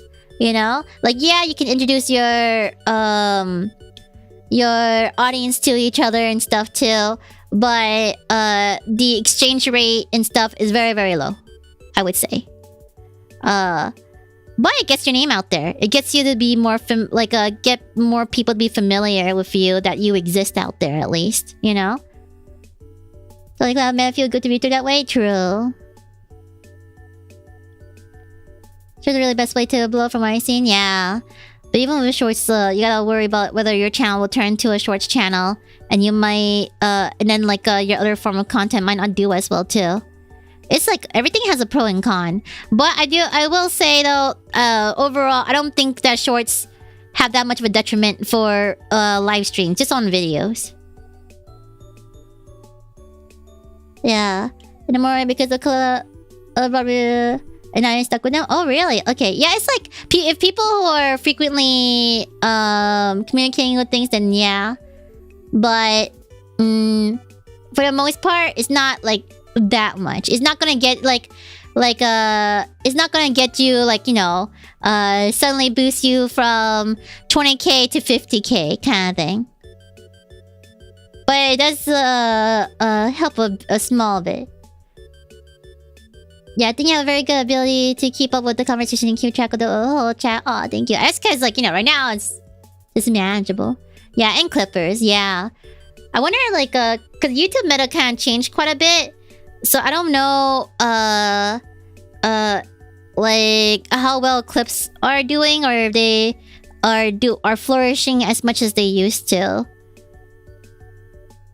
Because it feels like YouTube kind of fucked up clippers, didn't they? Everybody back then, you could do Minecraft on their solo content. Oh, Oy Buggy, congratulations on being 30 months pregantes. Hi, chat. Hi, Oy Buggy. I get the one-on-one collabs are better than big group collabs. Yeah, big group collabs are kind of like you're just there to attend, to vibe. Yeah. The collabs were a silver bullet, then certain collabs with Hololive that have happened would have meant massive increases. Yeah. Like Hololive collabs, I felt, is used to, like, you know, introducing familiar with familiar within companies, you know? Within companies is familiar with familiar and reintroducing them to things. And then also developing a character where, you know, you get to see, like, because I think one of the really cool things about Hololive is that when they interact with each other, it's kind of like they're building up more of their characters and how each character interact with each other, kind of thing, which is really, really cool. And it's really interesting to see how, you know, and like one of the big things is like people making content based on those interactions and stuff too. I feel like for smaller streamers and stuff though, it feels a bit different. If you're super tiny. Yeah, YouTube being a bitch to clippers these days, yeah. Class sometimes feel pretty weird because you definitely don't want to skip all the chat while you can't pay too much attention to chat and weird out your collab partner. Yeah, exactly. It's like a really gentle, a really fragile balance. Well, Trimsy. Like what is it called? Like with being in Hololive, I don't think the chat expects you to interact with chat very much because, you know, there's so many people. Chat is going by really fast. People are in chat there to watch Hololive girls interact with other Hololive girls or other collabs and stuff. Yeah. Yeah, even in Hololive, they don't make much of a difference unless talents did something extreme enough for clips to go viral. Yeah, exactly. While in smaller streamers and stuff, then there still needs to be like a gentle balance with like, you know, chat, like at least like for certain chats. Some chats like understand, some chats might not be as understanding, where, you know, they want some sort of like interaction or chat in turn, so it's kind of difficult. Develop speed reading abilities. Yeah, I think it's just like a lot of skimming, you know. Yeah, 5,000 viewers. Chat zooming. Yeah, getting comments read during collab and all the VTubers happen. Yeah, that's why I got into the smaller VTubers. Yeah, I wonder if they just naturally develop speed reading abilities. Most likely. Devo stream, Sally, one of the smaller Hollow stream, I was able to have a nice comment with him. Oh, that's nice. Yeah, like well, the Hollow Stars, I think they still have, like, you know, very readable or at least fairly readable chat, you know? They have like a decent amount of like chat speed and stuff. When I watch big content creators, I feel like I don't want to talk in live chat because it's not like they'll see it. Yeah, that's why, like, you know, for larger content creators, then it's just single kusha, lol, www, emojis, or small few couple word liners and stuff, because then, you know, you just talk as a collective, not as an individual, I feel. When you're talking in bigger streamer chats. In high school, that could read 2,000 word per minute with 95% recollection. Damn, that is crazy. I started doing large chats because YouTube is incredibly inefficient and laggy. Oh. Let me, like, drink some water.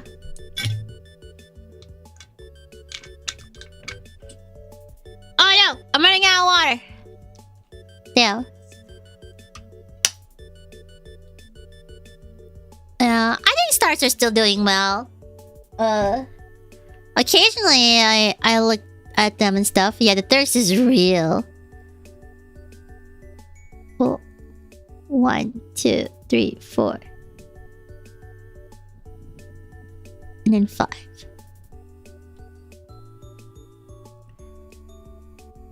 Yeah, Hollow Stars are in the hundreds of CVs, which is still mostly manageable. Yeah, the girls in the thousands and chat goes brr. Yeah, everything's a trade-off. Yeah, exactly. Yeah, like, that's why I feel like even if, people explode, unless it's like in the thousands, it's not too, like, reading chat isn't too bad. Yeah, because, like, it's not like everyone in that 100 is constantly talking anyways. But then again, it also kind of depends on the excuse me, the environment and culture of that chat. Because, you know, some chats can be they can be like extremely large amount of CCVs, but the people who wants to chat is very, very little and stuff. So it feels like it depends. 1.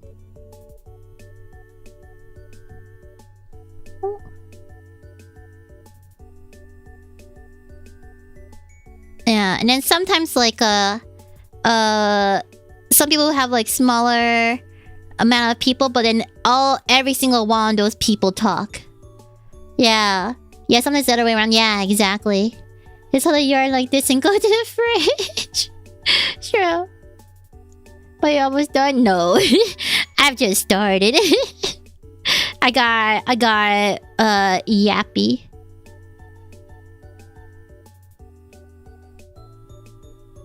Yeah.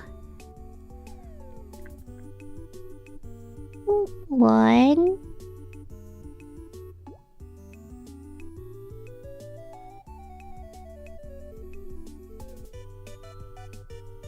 2. But yeah, but I also feel like YouTube and Twitch culture in terms of rating is very different. Because I feel like for Twitch 3,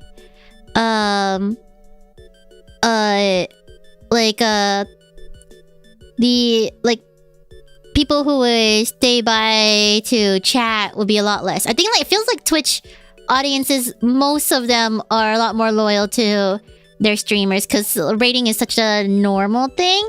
But there is like a lot more of like, you know, what is it? Courtesy follows, you know? And stuff, because the streamer rated this person and stuff. People do a courtesy follow, but then whether they stay or not is usually not very much. Yeah. Yeah, it also tends to be more long form, yeah. YouTube culture feels so different. Yeah, usually I feel like YouTube streaming culture and rating and stuff, you do get a bit more people talking to you back, I feel. Yeah. Yeah, look, the yaps. Wait, what is it? Where am I at? Oh.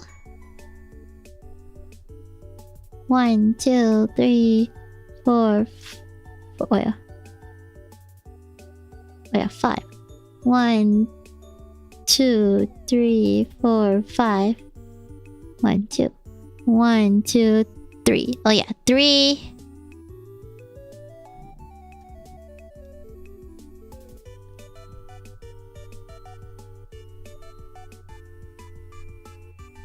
4.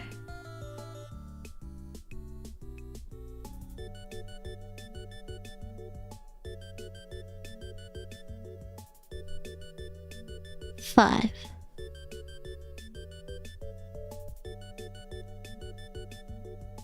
Yeah, Twitter is like people fall asleep. Yeah, they just fall asleep. Morning Mochi. Random question: do you think it's selfish if a viewer wishes their favorite streamer VTuber stay small, medium, so that they can chat to the streamer VTuber? it's kind of difficult. It's like that feeling is understandable, right? However, I feel like in the long run, if they stay small/medium, they're gonna graduate. They're gonna graduate, you know? Cause like if it's not gonna be like, you know, financially okay for them to continue this long term, it's gonna end up in graduation one day or another, or at least like the streaming will become a lot less. You know? Yeah. Like trying to be like a bit more realistic and stuff, because like, you know, they can't just stay streaming to a small amount of audience and then feeling like as if they never grow. Yeah. Strong. Yeah, because we can do it forever. Yeah, and plus like it's still possible to read chat unless they are at like Hololive level of huge.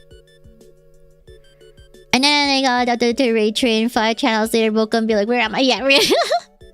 Yeah, like sure, every time he rates people, he's like, yeah, most everyone here is asleep because people watch him to fall asleep all the time. Yeah. But yeah. Of a million lurkers, 7 donate but never chat. Yeah. Yeah, I think like the ideal is like having your favorite streamer have like a million lurkers, sub and donate but never chat. That's the sweet spot. Yeah.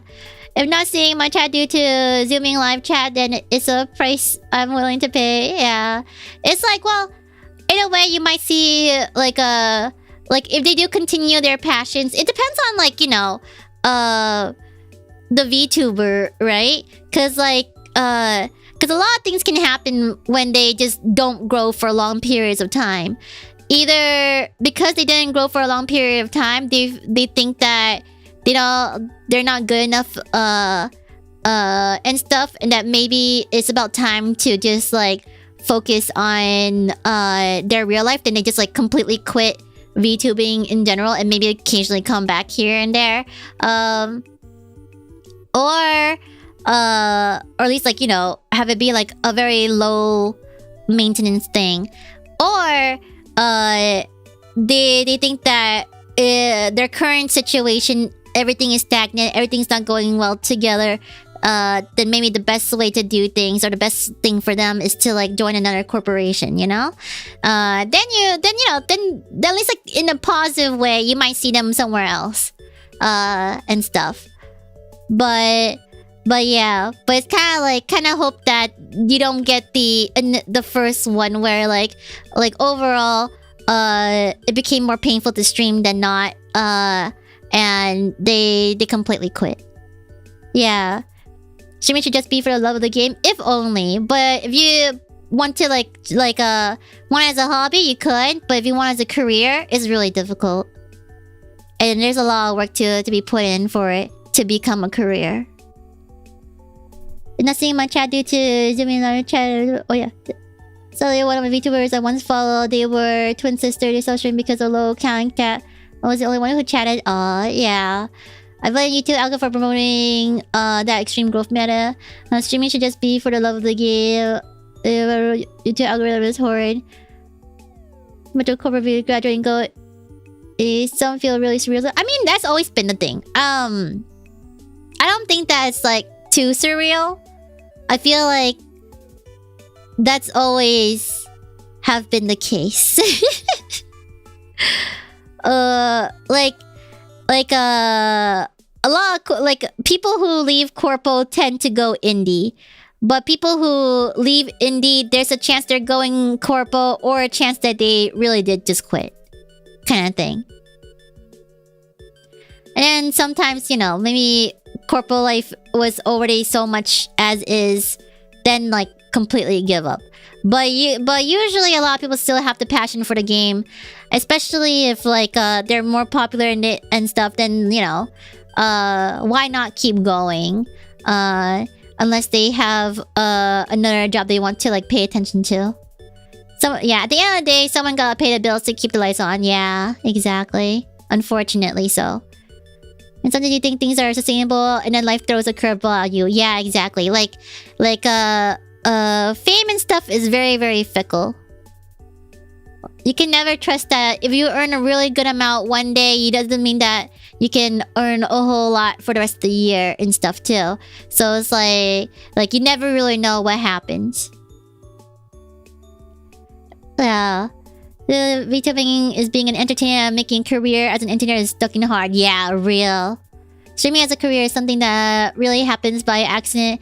If you are expecting to get big, then you're going to be disappointing yourself unless you want to make exact slop content. Yeah, I mean, but it's like it's possible for people to put in like an absurd amount of effort, but the thing is that like they need to know the pitfalls, you know, like if they're putting their all into streaming without learning about why they're not growing, then it's going to then they're never gonna grow, you know. Like you can stream for many hours, but you don't know how to market yourself. You cannot make it into a career. Like or at least it's really very difficult too, unless they join a corporation or something to get a bit of a head start. But yeah, the online video is barely legal age, and the English VTubing is 5 years old. Everything's still new, yeah, and still evolving. So who knows what's going to happen, and who knows if VTubing will end in a death of a niche, or maybe an expansion of it. Yeah. Then there's a persuasion myth among the fans that corpos don't offer anything, but I've seen VTuber pick back up after a terrible corpo experience and go for another. Yeah. Like, what I will say is that corpos are different from one to another, right? What each corpo offer is different from one another. Just because one person has a really bad experience with that corpo doesn't mean that the other person had a similar bad experience, you know? And sometimes like there are like really bad eggs, really bad corpos as well too, and some that you would never know the history of behind closed doors. But it's also equally true on like corpos that are really good to you, but you would also never really know how good they are behind closed doors. I also did not know how good other corpos are behind closed doors. I hear some whispers of it, but yeah, they know what they're doing and they know more than us. Yeah. So it's like what's it called? So I would say, you know, people who hate on all corpos, like I think should like focus on certain things. And also when you think about it, at least like from another small corpo perspective, some places offer a lot more than what small corpos can offer in general. You know, it's just kind of like no matter what, there's pros and cons to everything, and whether you think those cons are worth it or not, or whether the pros outweigh the cons and stuff, is all dependent on the streamer, especially when you compare it to current situations. You know, like if you've always been like passionate about streaming and stuff, you only have like 3 concurrent viewers constantly and are really struggling, but you do have like the talent, you do have like the passion, the drive and everything, and you're still doing your best, but you also are lacking in having that initial base audience. Then joining a corporation and building up upon it, like you're like no matter what, you're going to, you know, like the corpo needs to have funds too, you know, to run. The employees in the corporation still needs to have money to run their corporation, and also they do need to also set aside money for you to also advertise yourself even further. So yeah, of course it's gonna be a pretty big-ish cut, but yeah, but it all depends. Sometimes like like jumping into a corporation and having to work within like certain restrictions and stuff is worth it. It's just like similar to like being contractors or freelancers versus working in like a corporation in general as a job. Like you're yeah, you have like more freedom and stuff, or at least a lot more wiggle room when you're like on your own doing contract work and stuff, but sometimes you might want to have that nice salary or have that health insurance or have some sort of like little form of stability being in the corporate, even though there's like, you know, a lot more rules and restrictiveness about it. It depends. It's a give and take. No corporation is perfect. Yeah. Yeah, 50% of 1,000 is still better than $100, so to speak. Yeah, exactly. Yeah. It's a place that gave me a good experience, and a place that straight up almost made me quit game dev. It's crazy how deaf your life is by changing the attitude of who's in charge. Yeah, real. There's a good corporal out there, I believe. People these days are just code to be corporal bad, eat the rich. Yeah. It's just like, like in a way, it's still, you know, like it's good that there's less of a stigma of people who get graduated or terminated from a company and become becoming an indie, and like, you know, because I think before there was more of like a burn the witch kind of mentality, you know, about it all.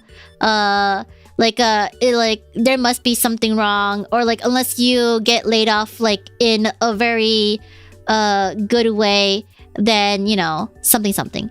But now it's like, you know, it like corporal VTubers becoming indies becoming a bit more normalized, and it becomes a bit more of like, yeah, it is what it is, you know. But I just wish that it kind of like, but it went a bit too extreme in like a bad corporal eat the rich. It should just be more of like, oh, this corporal is no longer aligning to what they want. Freedom is probably a lot more better for them. Like, let it be. Don't send hate to either or, because it's like it's also kind of feels bad if like it affects a lot of the talents in that corporation who want to do their own thing and want that security of being in a corporation, because it feels sad, you know? It feels a bit bad when you, because like no matter what, whenever you leave a corporation, you also have to like steel yourself to knowing that you probably can't communicate with your coworkers as normal again, like at least like not in public for a while, you know? Yeah, it's tough. Both of it is really, really tough. But it's like, we should all support people's happiness and what their choices in life would be. So I'm using considering a job jumping over 1 to 2 years in meta these days. Yeah. 4 to 5 years in the same company is darn long regardless of industry. Yeah, exactly. So real. Yeah, sometimes nothing has been done wrong on any side. Yeah, it just happens. Yeah, like corporal could do nothing wrong and a talent could be rightfully not agree with something and leave. Yeah, exactly. It's like nothing is truly black and white, you know. Like I will say, you know, not all, like everyone's human. Not all talents are pure angels either. Not all corporals are pure angels either, you know? Like no one's pure here. Like there can always be bad eggs, and it can exist in any format, you know. So I would just say take everything with a grain of salt, and stuff, because you know, like support people you want to support. If you don't want to support people, then don't, kind of thing. Yeah, better not to like be like all blank is blank, is how I feel. Yeah, sometimes nothing have been done wrong on any side, just happens. Yeah. Yeah, above all, we want the talent to succeed and have a good time. Sometimes with corpos and sometimes that's as indies. Yeah. There's also a part where you lose the corporal backing and support. Yeah. Like sometimes you also don't know what you've lost until you lost it, you know? Like like being a part of a corpo feels like security. For me, I also miss being a part of a corporation because it feels like there's a sense of like unity, sense of security, a sense of like, you know, like professionalism that I wanted and stuff. But yeah, just taking drama is not my business approach and just follow towns. I'm like, yeah, that's good. That's good. Corporate stuff with employment is crazy. Companies pay more to snatch a talent from other places versus retain current employee in training. And then nobody wants to train juniors entry level anymore. Yeah. Like, man. Corporal sure is just something. You know, sometimes they're like the problems people up top, sometimes the problems people right above you, or sometimes there's no problem at all. And it's just a giant miscommunication. You know, sometimes it's just like a really bad sequence of events too. I feel like Prism also land onto like a really bad sequence of event. That kind of like caused a lot of things to go downhill. And unfortunately time went by really, really fast. So there wasn't really much for people to do. By that time it was kind of too late.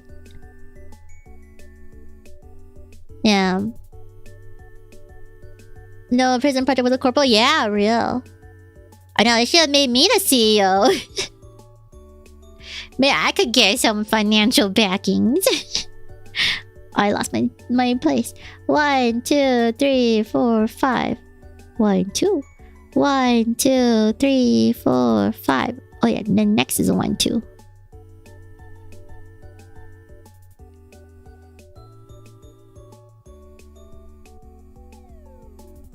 Why? Wee. 2.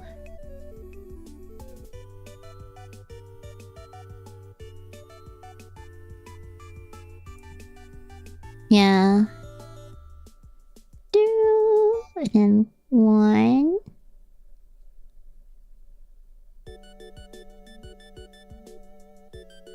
2.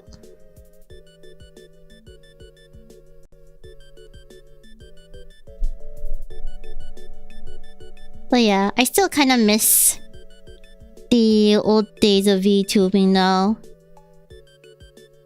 Where everything feels new, everything feels fresh. There's not so much history that happened. And stuff. Kind of miss it. Don't we all? Yeah. And then, you know, kind of miss it when everyone was the same kind of person. Now, I know there's so many people who left, so many people who are still here, people who have changed, people who like all the things that happen. There's so much history now. Yeah, 2020, 2022 were the golden age. Yeah, it was comfy back then. It's right there. Right here.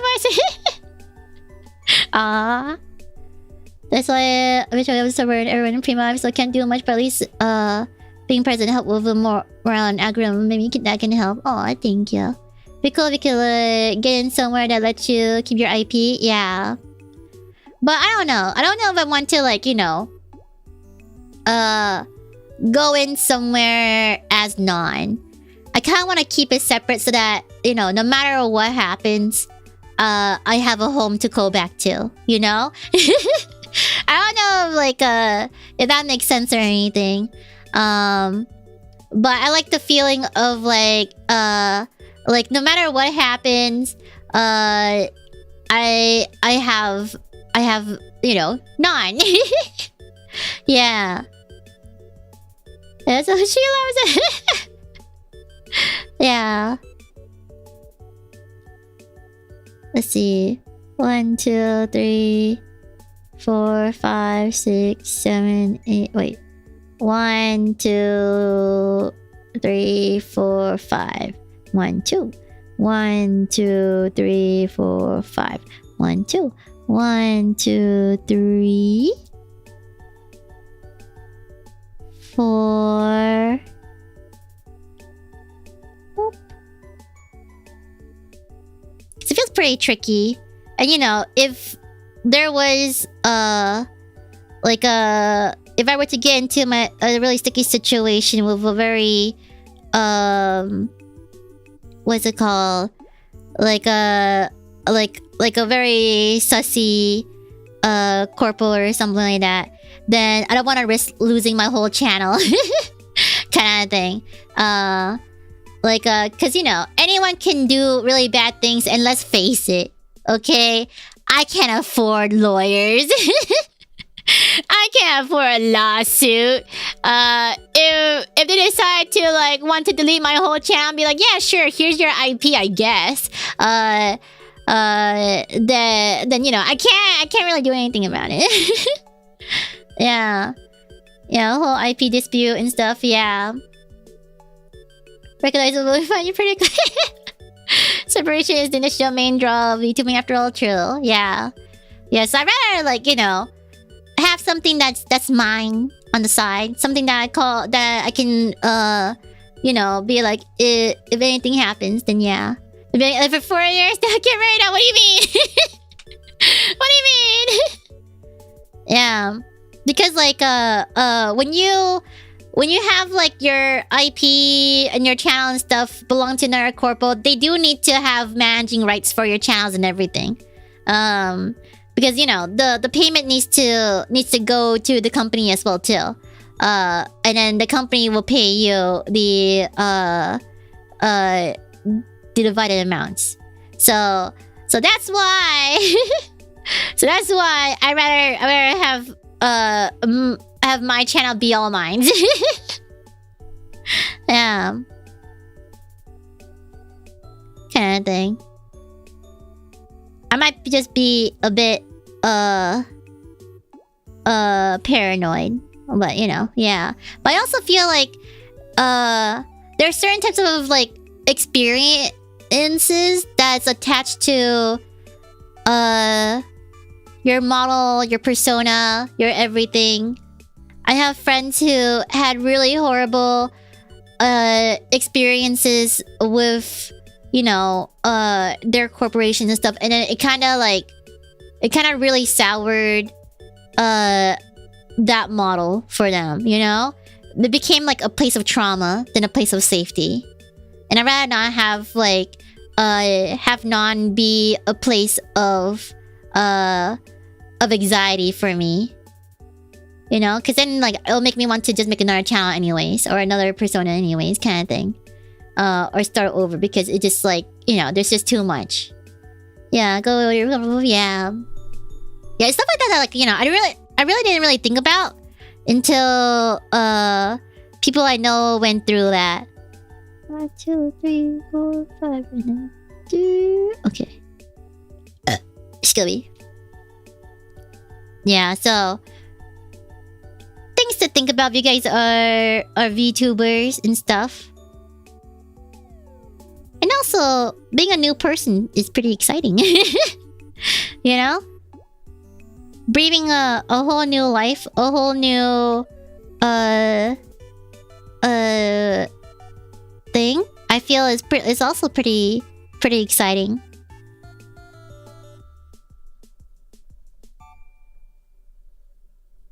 I remember that's good info and insight. Yeah, it's stuff like you don't really think about until things happen, or to either you or your friends. Yeah, a whole new world. Can be time to watch you become a VTuber, you know, true.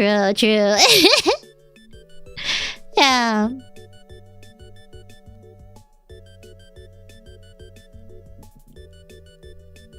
But yeah, for now, I like remaining ignorant to everything.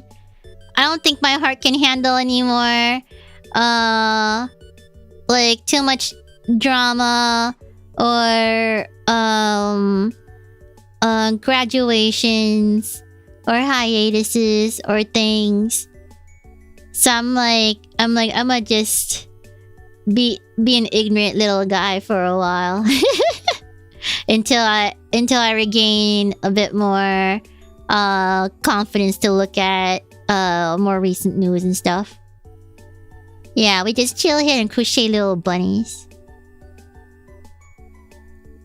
Good time was still... Oh, like I have a lot of fun. I hope you have a better day after stream. Oh, thank you. Yeah. Yeah, just a little longer till Guts and Courage is back. Yeah, deserve self-care now. Oh, thank you. One thing I love about Prism was how hard you guys worked to keep the Frio drama. Oh, thank you. I feel like we all have a sense of pride in that. Like in how we all want to make sure that, like, you know, like, yeah, it's a bit like in a way it's bad for our growth to not have drama. You know, but I think we also take pride in not in not having any drama too. It's like we all joke around about how maybe we should like just do some fake drama or something. 1, 2, 3, 4, 5. 1, 2. 1, 2, 3, 4, 5. 1, 2. 1, 2, 3, 4, 5. 1, 2. 1, 2, 3. Okay. And then 4.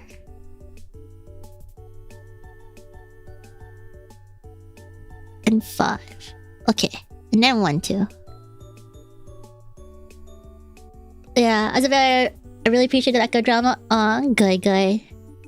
I'm glad. I don't think that any of us would handle wanting to get into any drama anyways. I don't think any one of the Prism girls would have the heart to like want to participate into anything. Considering that even with like playing freaking Among Us, they're all really bad.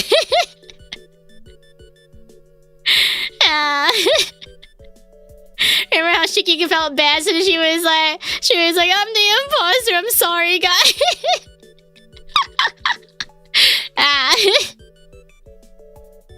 I don't think we're set up for anything. We're pretty bad with those type of games. So no, I mean that's rage bait. That's where, yeah, the TTRPG comes in. Yeah, create in-game drama that has no effect RL. Yeah, Cabonia is stealing people's lunches from the fridge. Female wrestling S feud arc incoming. Yeah. You're there too. I'm sensing a theme here. Yeah, pretty much. I'm too freaked out to even speak. So I just stay quiet. Yeah, but I think it shows like how good we are as a team and how supportive we all are of each other too. Like how even with Giant Prima / Prism Pico Park and stuff, there's no raging. But I'm surprised that from when I hear friends when they say that people rage a lot in that game and stuff and get angry. When it's like wow, we didn't argue or anything. Everyone was so wholesome and supportive for each other. It's great. We had a lovely time. Everyone's so patient and helpful. Yeah, so yeah, that's really nice.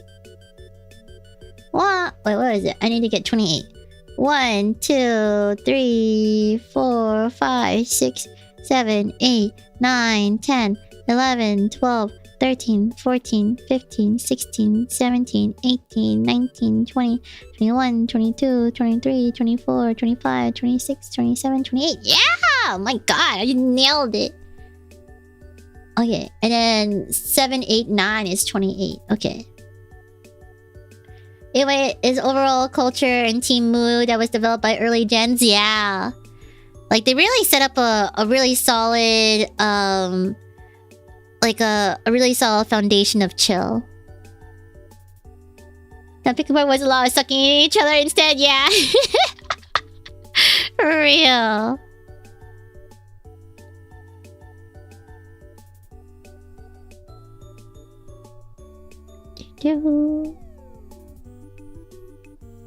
And then pew pew pew pew pew pew. This way. Oh my gosh. Get out of there. And then let me place down this. And then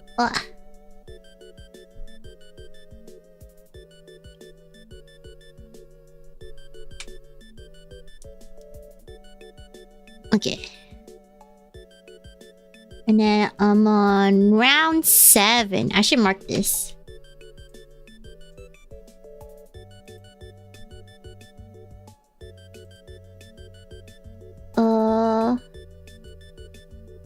Okay, 7.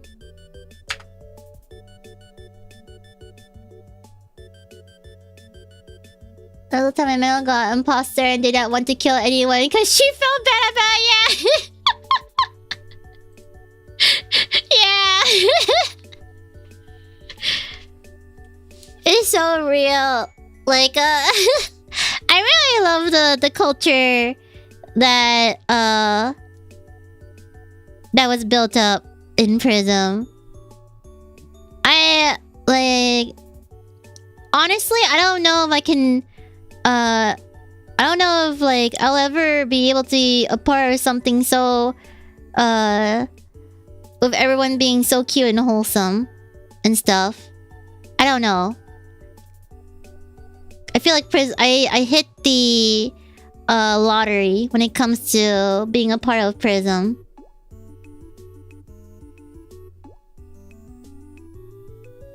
Everyone there is so nice. Why is half the primo like that? Yeah. Real. I think everyone at their core did not want to harm anyone another. And that's really nice. Yeah. Like we won the lottery with the primo girls. Aww. That means that you're cute and wholesome too. Just make sure to pay child. Oh, I'll think about that. That's an appointment tomorrow, so I have to get some sleep. Good night, on chat. Don't let the brainworms bite. Will do. I hope you have a nice rest, and I hope the dentist appointment goes down smoothly. It will not cause any trauma. Man, I do not like dentist appointments at all. You know, like especially the x-rays, because my teeth is kind of small, and they're so adamant about using like the regular super adult teeth on me, like the x-rays for it, and like and they refuse to listen to me when I'm like no, but it really does hurt. It's like it's literally cutting my mouth. It's literally cutting it.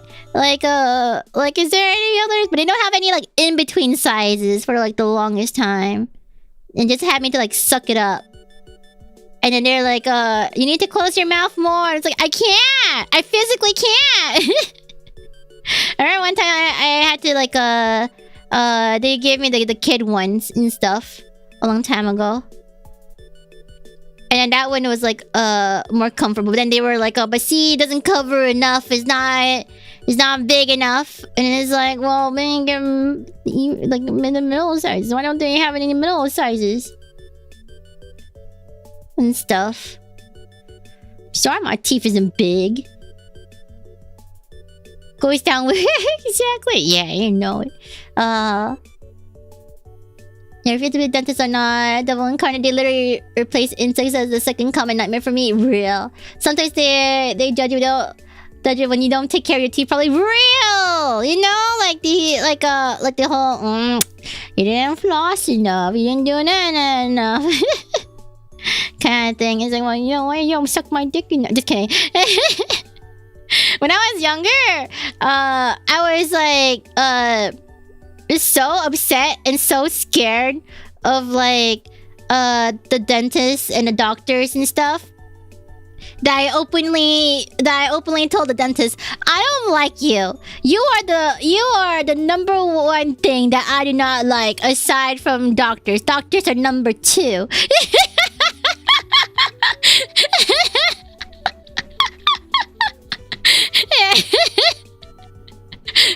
My mom was mortified. How old were you? I forgot. I don't know. Maybe like 11 or something. It's like, yeah, 22. Yeah, I was honest.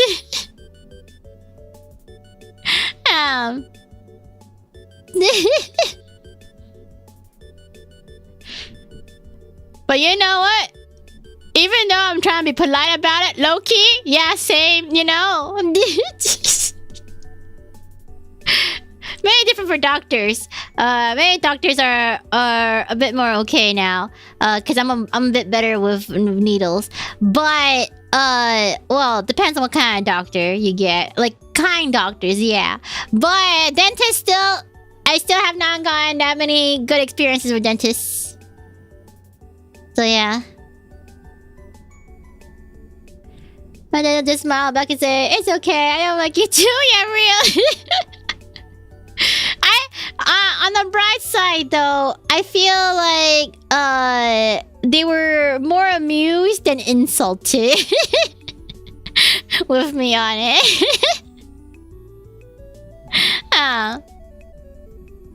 Hello life, howdy. Let's see.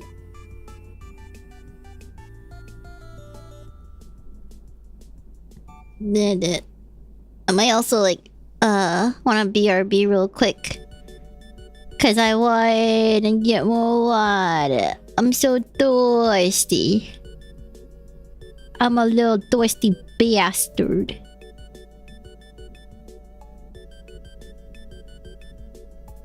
And I'll say yeah, making this little guy. Yeah. Yeah, that's true. Yeah, what kind of dog would get beef with a kid saying they don't like their job? Yeah, so that's good. I just know that just because of the cost. Real. They do be costing a lot.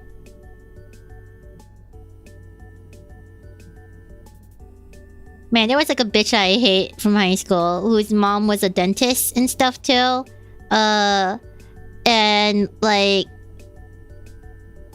what was it? And like, but me and that bitch had a falling out, and it's always like and I was trying to get my mom like, please, just like, can we like, I don't know if I can trust them. You know, we had a falling out. This lady might fuck up my teeth in vengeance of her daughter. Like, can we, like, we don't have to go to this place, right? All the time. So, yeah. Apparently, my mom also had a falling out with the lady, too. So, you know, it's probably get better that way.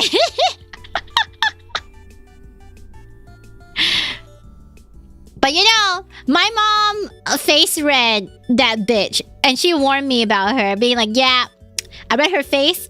She's a bitch. And I was like, what? No way. But she's my friend. And then we had a phone and I was like, yeah, you're right, mom. She's a bitch. Do you have some of those face reading books somewhere? Cause damn, how did you know? Yeah. You have a face problem. She feels sassy as now. Yeah. I just gonna dribble to see if the hater feels the JK. Sorry to the hate that doesn't chat. Yeah, the drill is just like, ugh. Hello, Fabio. Hello.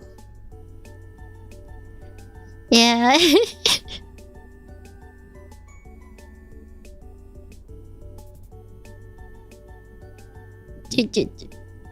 fun fact, you don't need a book to face reading someone. Just believe in your gut. True, but my gut sometimes, or a lot of times, can be wrong. Unless, like, I have a really, really strong gut feeling. Of, like, I can't explain why. But I don't think I can trust them completely, kind of thing. So far, I've been pretty lucky. But then again, on the other hand, I also don't talk to people very much in general. And I also, don't really, like, go out my way to talk to people unless, like, they got vouched by my friends or something. Or it's just, like, happenstance. Excuse me. Yeah, gut feeling tells a lot. Yeah. It's still just so interesting for me that, like, you know, in a way... But then again, how does it get determined through, like, people online, things like that? Because apparently it's, like, you know, in a way, your gut feeling kind of might come from a more...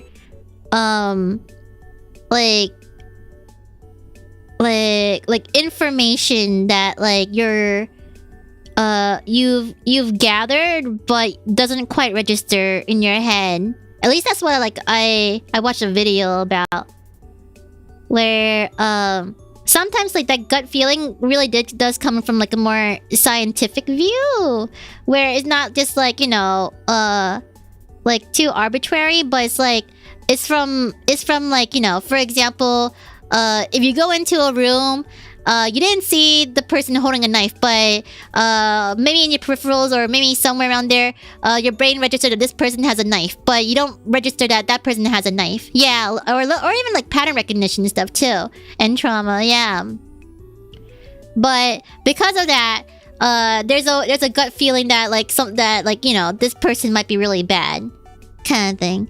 So it's very interesting to think about, and maybe to, like, if your friends have a gut feeling about something, or you have a gut feeling about something, maybe don't dismiss it. It might come from, like, something before. Yeah, だからキューブっておいたしてまして。Oh.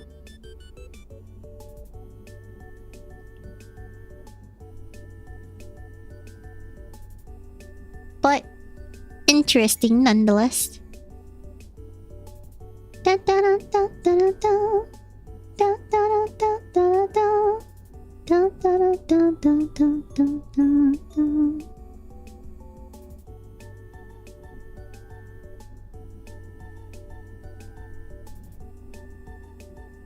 Ugh. And then this.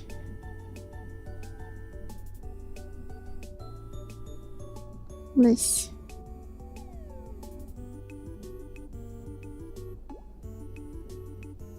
And then the last one. This. Wow. I feel like I'm a lot more quicker about this. Aside from me, like, yapping a lot. But, you know, that's always gonna be the case. But I feel like during my first time doing this, it took me forever to even get to this far. Took me, like, multiple streams. But yeah. Yeah, improvement! It's like you see someone chat in Final Fantasy 14, you read, like, 5 minutes chat, but you feel like this dude is off. Yeah. Yeah, me? Yapping? And I would never. Plot twist, the bad guys in education teach us to dismiss it so they can be bad. Real. So real. Trust in your instincts. Yeah, that's true. And that's true. Before I redo it quite a lot. But now it's like, yeah, I didn't redo it at all. I'm like Gucci. Look at me. Look at me in my little thingy. Hell yeah. Let me, like, pull this out a bit so that I can also grab a bit more liquids. Yeah, they call me never yaps anon for a reason. Yeah, looking forward to your plus 100 crochet product that belongs to an isekai novel. True, a second coffee would be really good. Okay, I'm gonna go for like a little drink break. BRB real quick as I grab more liquids and stuff. Ah, Tara! Hello! Yeah, we're going. Well, I was going, but then like to grab a quick water, but yeah, it's nice to have you here. Hello, welcome. Let me give you a little wrench. Yeah, I'll be right back though. But it's also nice having you here. Hello. Yeah, I'll be right back. Really quick. Really quick. BRBs.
I'm back, but oh my gosh, she rated me! No! No! Then who do I have to rate in this hour? Ah! I took my sweet time, then I forgot that I was on the clock to make sure that I can rate she. Hi, she! Love you! Welcome, readers! Yeah, I came back with some sparkling water. Ah! No, you guys won! Damn it! Who will I have in this ungodly hour?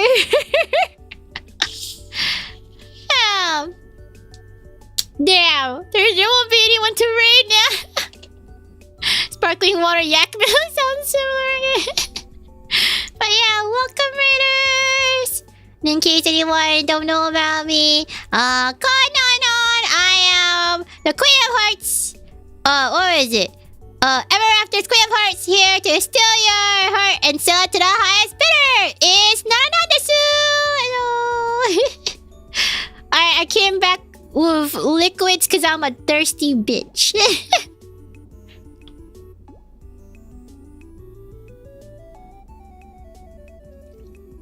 Wow. I might be burping a lot because it's sparkling water. Excuse me. Excuse me. Excuse me. Excuse me. But yeah, we're doing some crocheting. Melee. I need to like make sure I have the right amount of count. Oh, I got hair. Oh. Got hair. But yeah, we're trying to make Jojo the rabbit right now. So this little guy.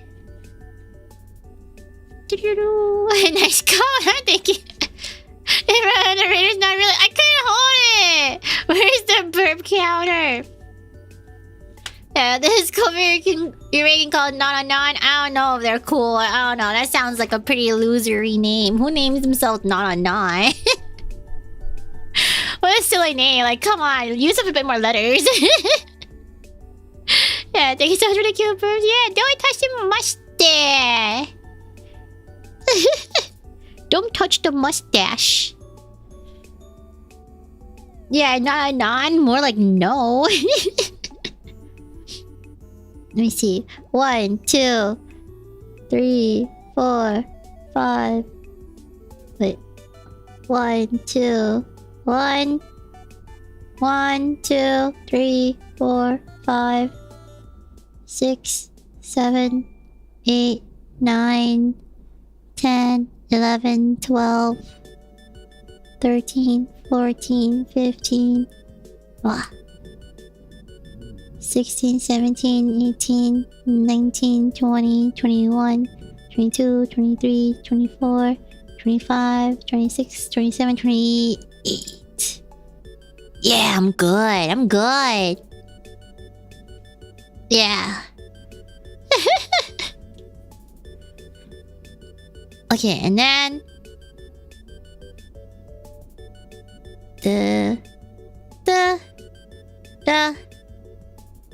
okay, and I'm in prime crocheting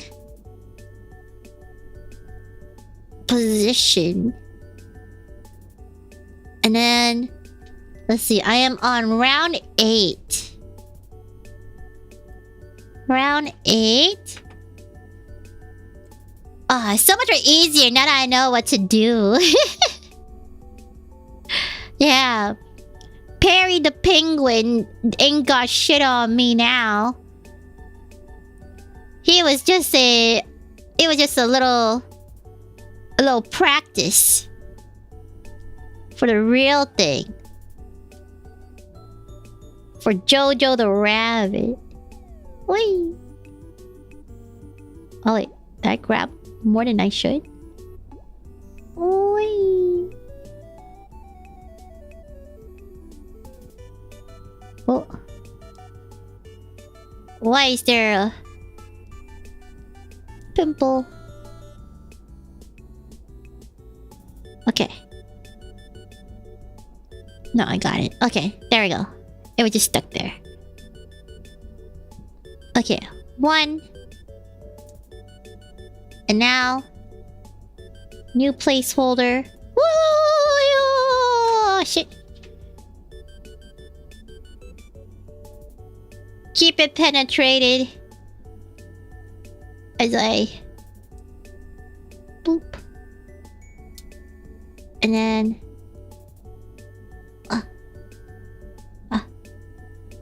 boop.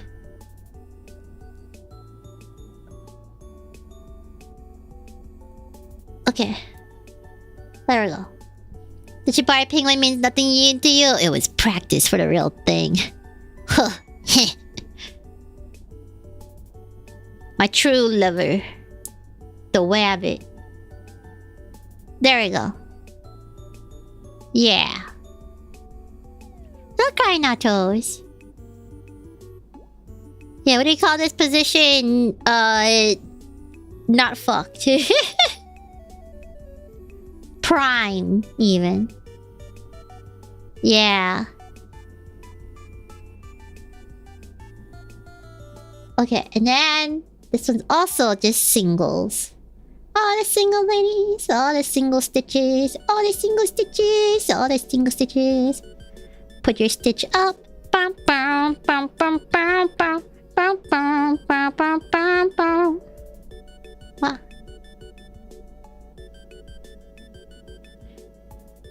Not freak position. Maybe I should try that. Yeah, you should try it sometime.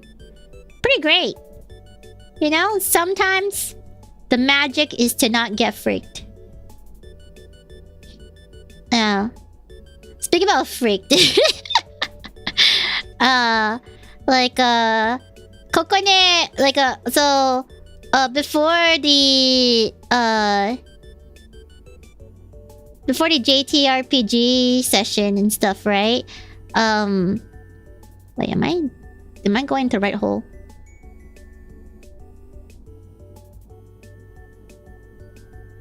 Okay, I am going in the right hole. Okay.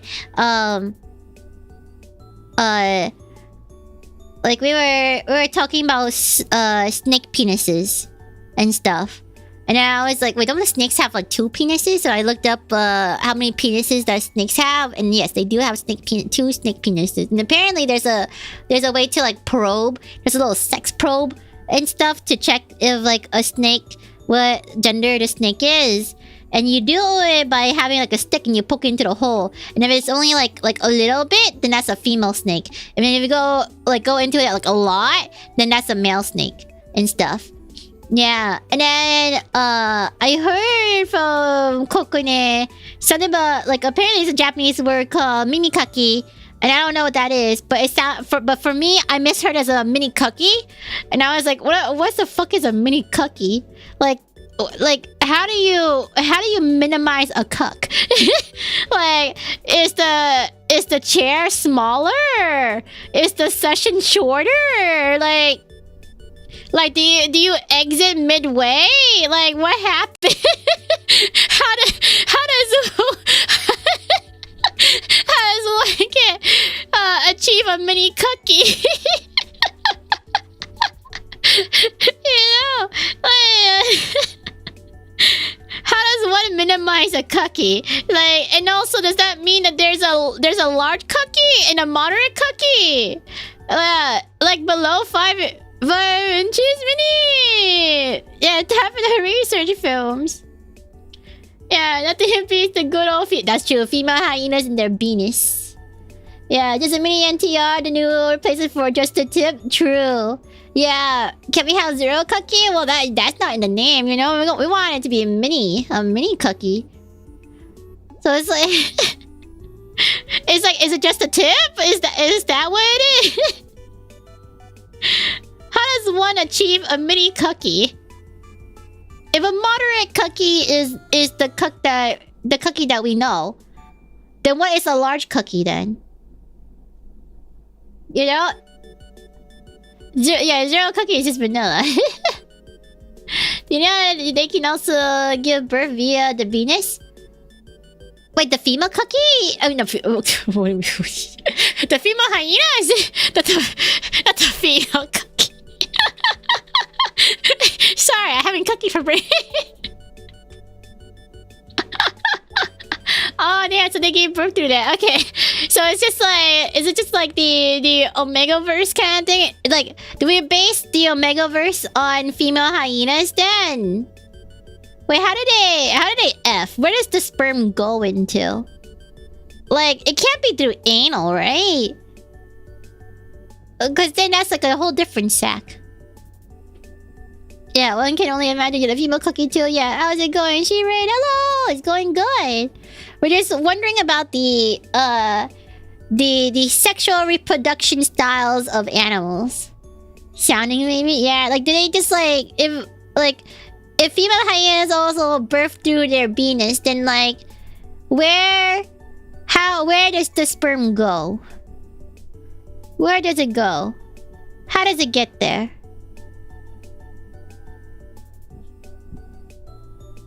Yeah. Oh yeah, snails in their kinky sword fight. I learned that in the green porno. And they also have both genitalias.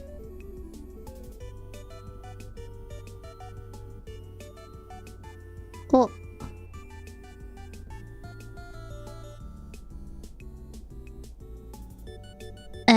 Jermaine is like docking.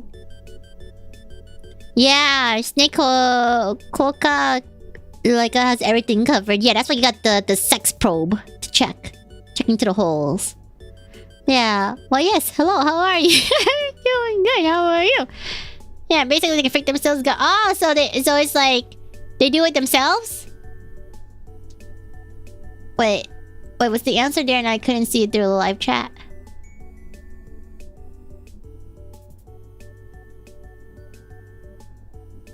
Yeah, asking for logic in hentai is worse than asking to eldritch monstrosities beyond your comprehension. True, but yeah, I don't know. Real life can be kind of weird too. That's why I talked about snails having both genitalia. I mean, like, but it's true though. They both have both genitalia, and then they like to sword fight each other. Wait, which ones? The hyenas, snails, or snakes? Snails are the one with both genitalias and they sword fight each other. Hyenas, the female hyena is the one with the female, the females have the penis. And they also give birth to the penis. Then what's the male hyenas even good for? And then the snakes have the two penises, but you use a little sex probe to check. And depending on how deep it is, that showcases if they're a male or female. But it would be really sad if they're actually a male snake, but it goes down pretty shallow, so then people would mistake it the male snake for a female snake. That would be kind of sad. Yeah, still have is really clear. But the PS for the male hyena is actually such a debuff. Oh really?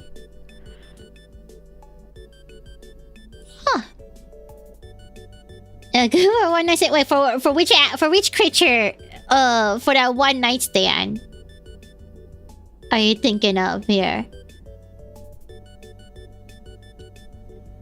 Also, man, I've been like so addicted to Uma Musume. I got on my team to B+. I got really close to getting my Oguri Keppu to an A rank. So close. But nah. I also got I wrote a bit and I got 2 more copies of Oguri Keppu. So I might have raised my Oguri Keppu to 4-star now. Yeah, you're competitive trainer too? Yeah. Yeah, I'm on the bandwagon. Yeah, born to thrust, forced to be poked, real. Like that for the harpoon is called Love Door. Love Door, that's kinda cute. Yeah, but I'm guessing the hyenas need to deck. Oh, damn, top 50. Wow. I don't think I'm gonna aim for like anything too high. I don't think that, like, man, it's also so hard to find consistent consistent information on Uma Musume. You know, like everyone has like such like different, like a lot of info like contradicts each other. Not many people, like there's some things that has like some common denominators, and then I trust the ones that is like all common denominators. But a lot of like everything else is like so many people being like, oh yeah, this is good, and then another person's like, nah, that's awful, and then another person's like, but nah, that's actually good shit. No, that's awful shit. Nah, dump this one. Nah, focus on this instead of that kind of thing. Yeah, key information and homes true. Yeah, my bias machine that turns 12,600, 600, 400, 400 into a 1-star witch spot. I trust one thing, data mine numbers true. Damn. I still don't really understand. We're going purely off of vibes and whatever gold ship wants. True. It's good gamblers not into a non-gambler. I'm like, man, I want to figure out more things about it, but I also wish that there's like a content creator that gives me really good universally approved knowledge of things. It can give me all the info. So that I can min-max properly. I can do my focus properly. You know? I want to raise my team rank. Yeah, we need more math nerds on Uma Musume. We need more confirmation. Oh, Victoria Frontier that gives good info. I'm gonna write that down.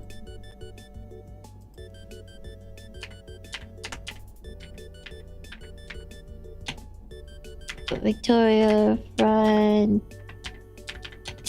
Uma Musume.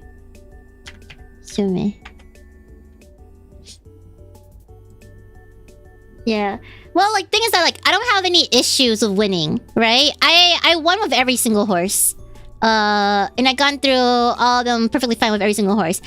I want their ranking up. My main thing is that I want their rankings to get up. I want to make all of my horses, like, really OP. And I also want them to be good for PvP, too.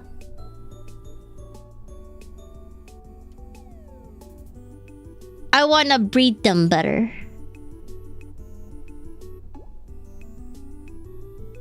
Ticket Shadow is the only horse legally allowed to shoot others or revolver thanks to her being American. Wait, really? Yeah. Skills and fans add quite a bit. Oh, really? You can't breed horses. I mean, they have parents and stuff. Like, and then the parent stuff pass things on. With current cards, you can get high B plus low A. Oh, okay, so that's so I'm at where the break off is at. Okay. Yeah, what kind of horses can Chupi? Look, I believe. Look, if Ghost Ship can go crazy, I believe other horses can go wild too. You know, you never know.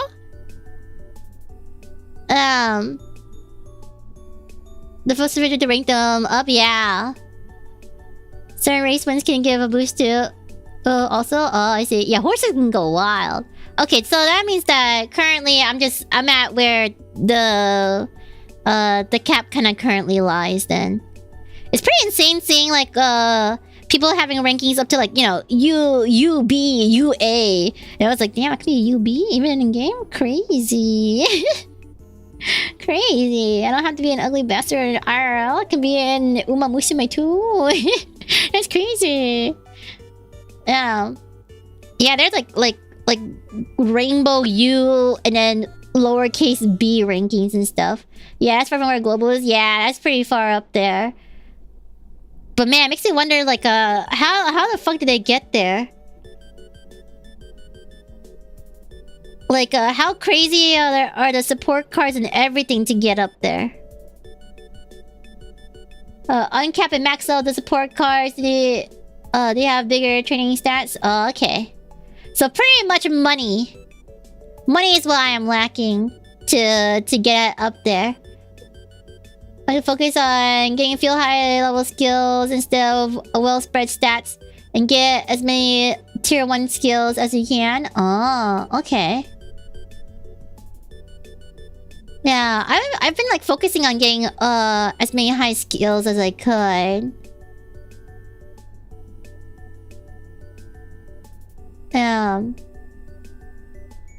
Well, the power of money, yeah, is always about the money. Yeah, classic gacha game in the end. Yeah, with this treasure, I summon credit card. They can go from 10% mood bonus to 30% mood bonus, and some card even bigger bonus like 40%, but give less stat in some area. Ah, I see. Naru holds. Narrowing the hodes right now.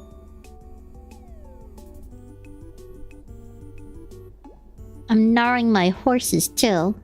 I'm umaing my musumes. Don't think about it too deeply. It'll sound pretty bad.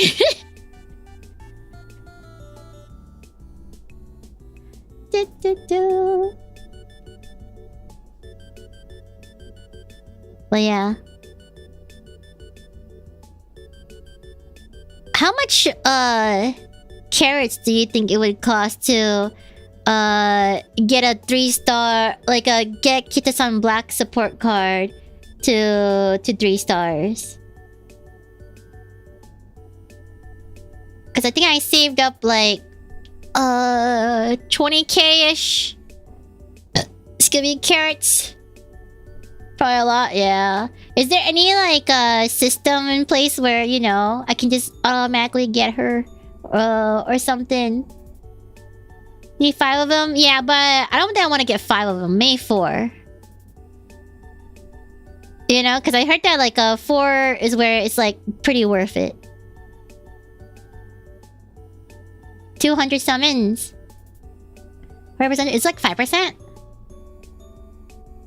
I'm focusing on completing races for travel control to get those extra carries. I did 27 races with Bakushin just to lose the Oral finals. Same with Tail at 23 races to lose at the finals. Damn. 200 and you can exchange 3%. Oh, so it's 3%. 150 per pool. Okay.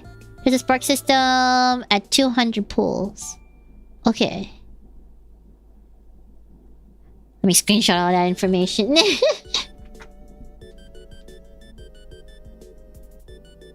Da, da, da. I need some guarantee in there.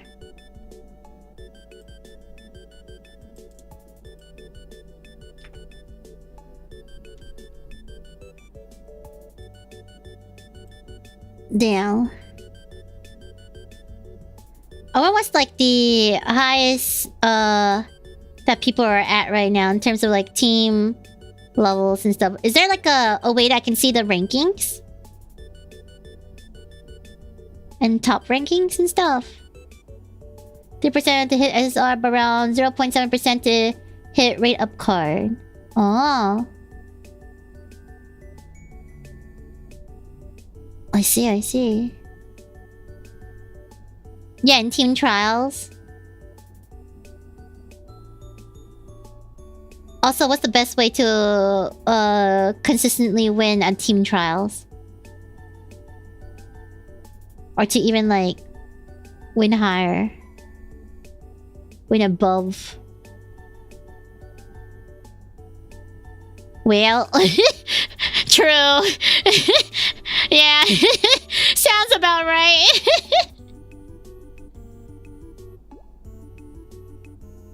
Just got a whale. For that track length? Oh, okay. Just face your lowest enemy. Is there like any benefits to attacking higher, or just always aim low? Always punch down. Because I've always been punching down. Unless I get motives to punch up otherwise. Well, I heard stamina requirement in PvP area are actually higher than in career. Oh, really? It is like a, what was it? Someone said, so I saw a post about how like in career there's like a plus 400 stat thingy going on, right? Or something like that. Which is pretty insane. That's a lot. Higher score team ranking uses your highest score recorded for ranking.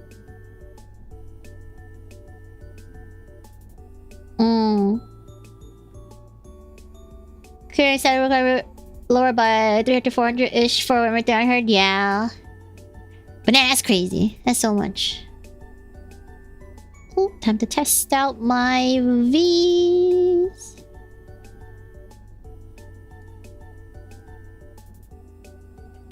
One, two... Wow. 3, 4... Oh my goodness.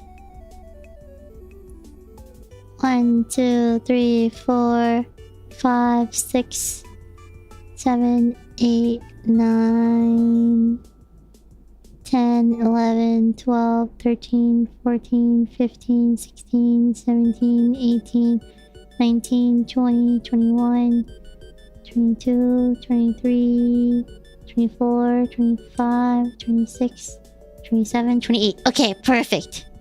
And then one more round. Round 9 of singles. Okay.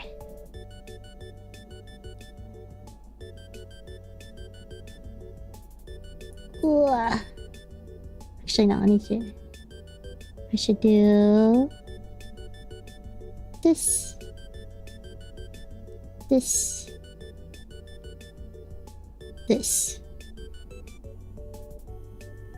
And then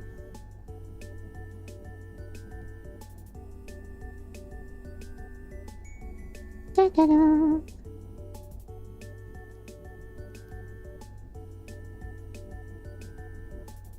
Bam, bam, bam, bam, bam, bam, bam. Okay. There we go. Sprint mile careers focus on speed and power. They need to rush and force their way through the traffic. Medium is more balanced that while long focus on stamina and power, lower speed. Okay. Interesting. Sounds about right. But man, I just love seeing my speed stat to SS. I'm a sucker for having my speed stat go up to SS and be like, who needs anything else when you have double S speed? The dopamine rush, yeah. Have to go. Oh, have a good one. Take care, everybody later. See yours. Thank you for hanging out with me. Yeah, big numbers activate neurons. All of my bitches are dumb. Are dumb AF. But they fast. Vroom vroom.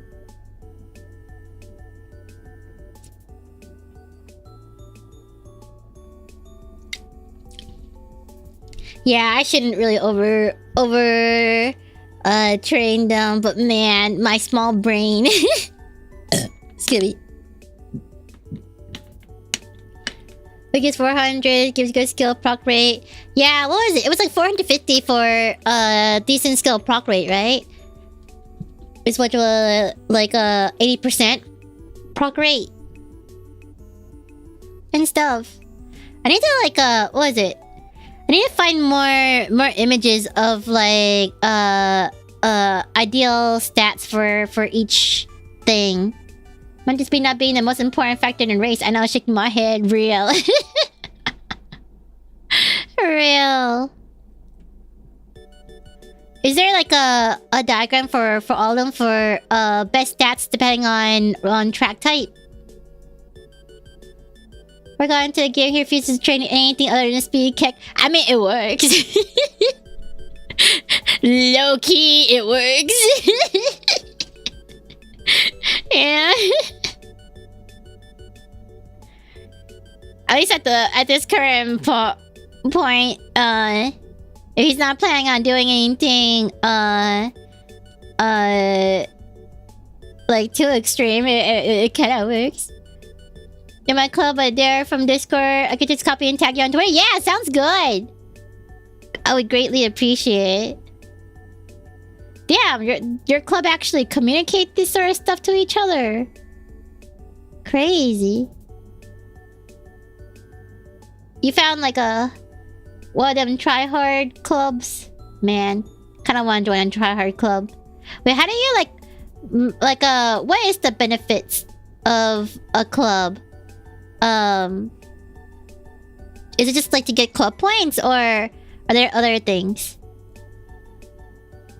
Numbers go is one of my main motivators of doing game. Real. Just gotta make sure you have enough stamina for longer races. Yeah. You get more carry per month. Oh, really? Shadow Grid, the numbers are, but from what I heard, been playing is kind of close. Get the witch now use magic to make the horse skulls run faster. True. You're right. Monthly carry rewards? Oh, is it like how does the monthly carrot reward get determined? in terms of how it's root? Does it matter like how high your club does and stuff, or top 10 club gets 3K, top 50 gets 2.5? Oh. Total fan combined in the club? Oh. Oh. How do I search for best clubs?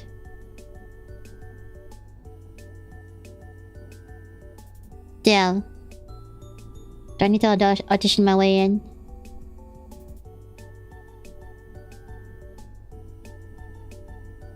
The most farmer of the club.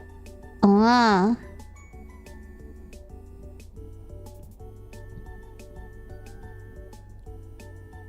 Go for the yo, try hard for monthly carrot. But I don't want to talk to people though.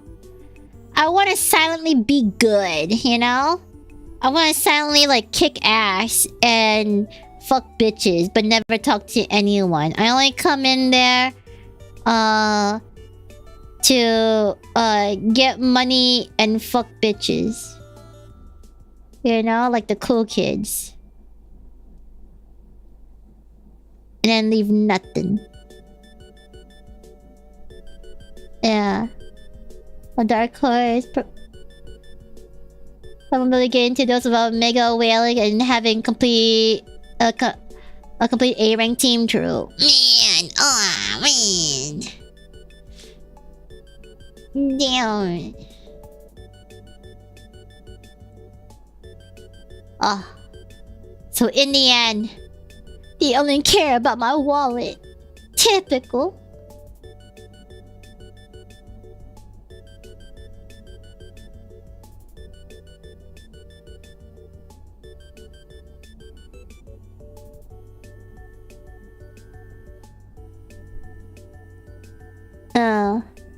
Probably go menu, going for gold or top 100 better randomly join one. Oh. Yeah, like going with a solid leader. Oh, okay. Sounds good. Hopefully they don't demand me to join a Discord or something. I hated those. It was so annoying.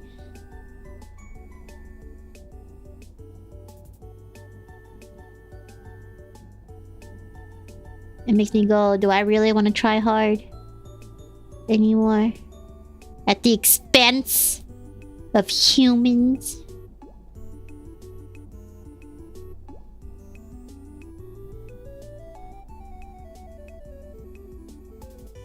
How would they try to get copyright for a new racehorse if they don't steal your money? True. Make friends, I'm here to take names. I'm also too shy to make friends anyways. Real. Oh, I try hard until they force me to be remotely social. True.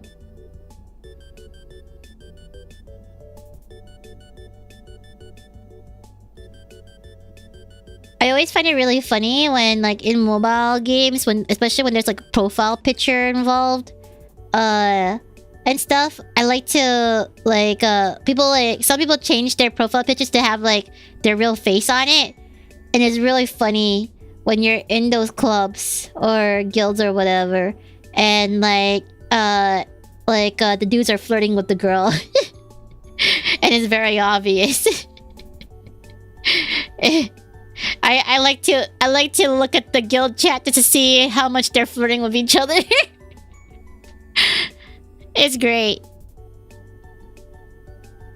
Especially on on the ones where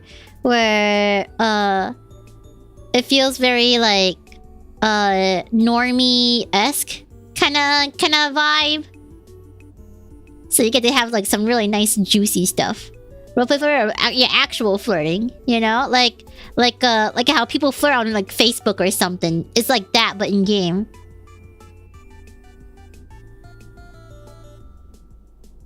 It's always so funny, and everyone can see it. I play daily and not trying hard. I think it just min-max your recovery stamina. Okay, cool. What do you mean Facebook? Like, you know, like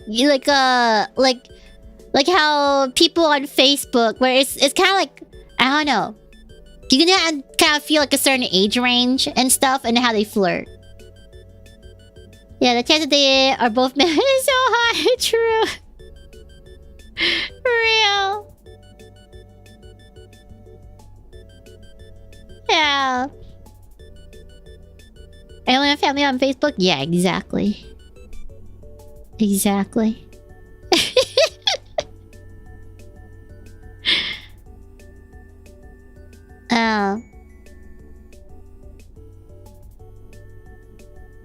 But yeah, it's so funny. I love it.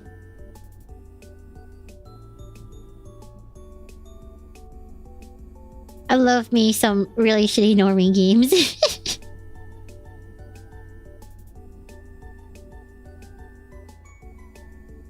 It also makes it like so easy to win too against other normies. It's like look at them, they're like in kindergarten. I can easily punt them. Ah, freak. So easy. Game really flirt with on online games can lead to funny stories though. Real. Yeah, and cheating stories, yeah. It's really funny. My friend told me about how like they used to play a lot of World of Warcraft when they're younger. And like, you know, at the age of like 13, they would have like a bunch of older people who are married and stuff talking about their marriage life and how it's falling apart and everything. And how to handle the the divorce and stuff. And it's like, damn, I'm just 13 years old. Nintendo level or Candy Crush level. Kind of like I guess not quite Candy Crush level, but like, what was it, that one winter one? Never ending winter one where it's like they always have like the ones that always have like the ads, you know, the like really shitty ads that are not really those games, and stuff in there. Those ones where like they advertise it so much it's bound to attract normies, and that's what they're aiming on. And the game is completely not that at all.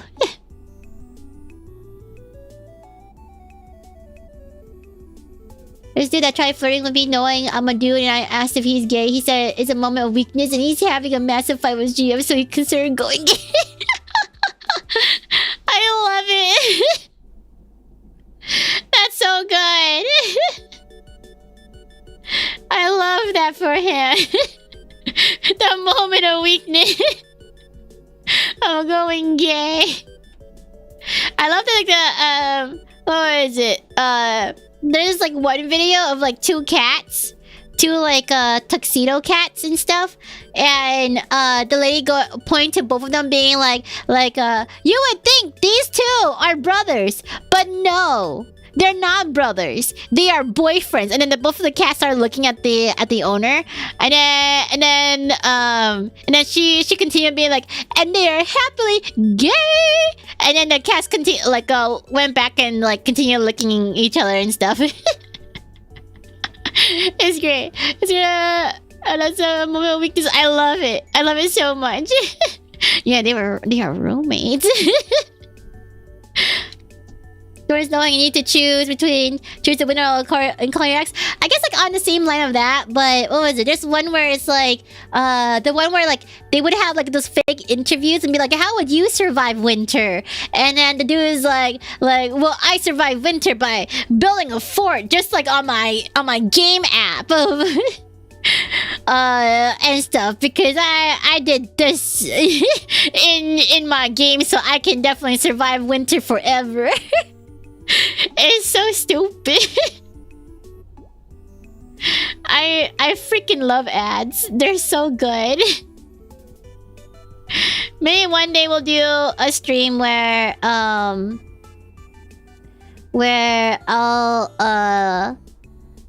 look at a bunch of different phone ads and stuff, because they're so fun.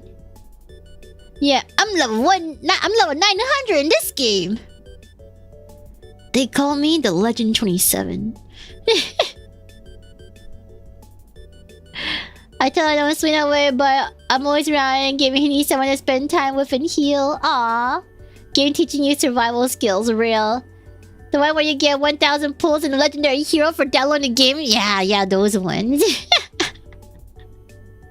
Yeah, try it now.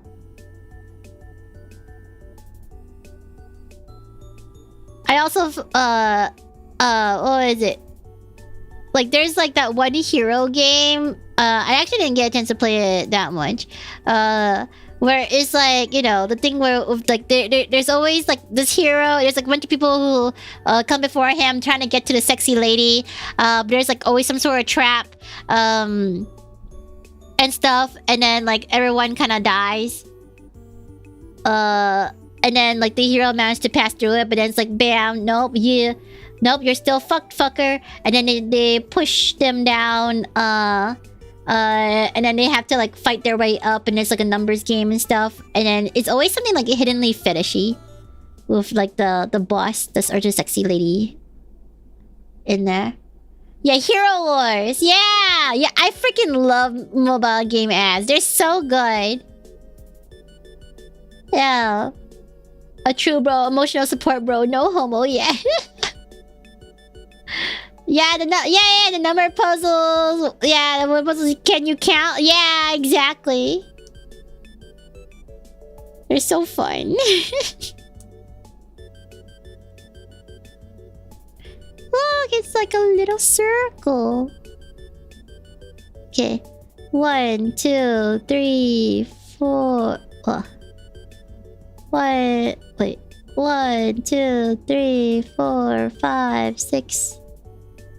7, 8, 9, 10, 11, 12, 13, 14, 15, 16, 17, 18, 19, 20, 21, 22, 23, 24, 25, 26, 27, 28. I believe. Wait, let me count again. 1, 2, 3, 4, 5, 6, 7, 8, 9, 10, 11, 12, 13, 14, 15, 16, 17, 18, 19, 20, 21, 22, 23, 24, 25, 26, 27, 28. Okay, yeah. Got it. Okay, cool. Even though the art looks like it's for kids, so yeah. For anyone invested in this bro story, after that he joined a military and got deployed somewhere far away, and that was the last thing he told me before her stop gaming and go touch grass forever. Damn. Hope he has like a happy ending. Yeah, an open ending. Hope he's doing well. Yeah, maybe he found a really nice boyfriend in the military too. You know, maybe like that moment of weakness was actually a spark to something new. You know. Let's see, 6 single, one increase. Okay. 6 single, 1 increase. Yeah, and then they were bunkmates.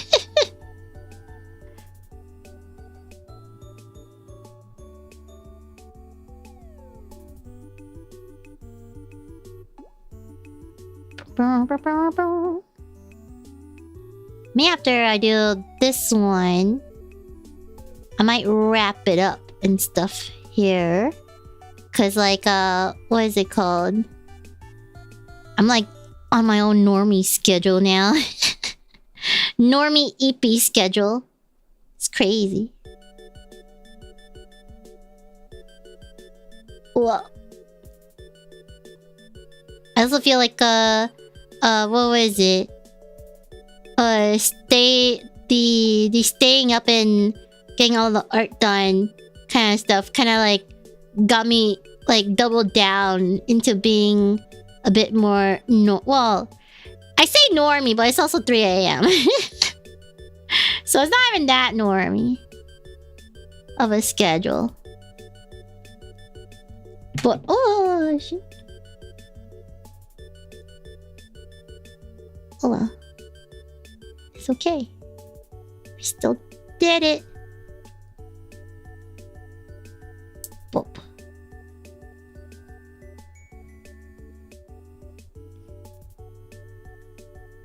Okay. Straight out of being gay, that led him to military, or he wants to be super buff to serving the country to be a manliest man for his future wife, Trill.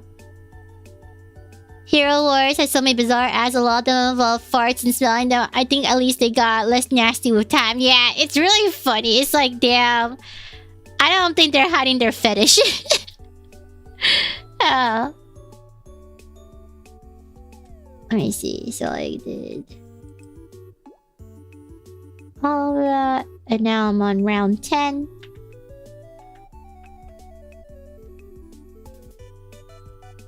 Okay. So 1.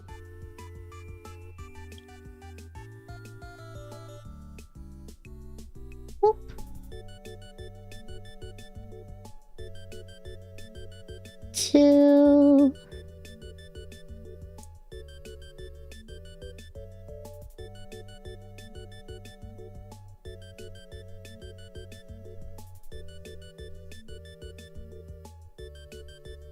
3.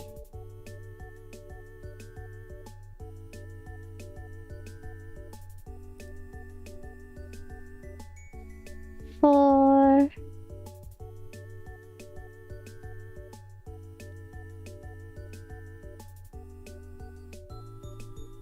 5.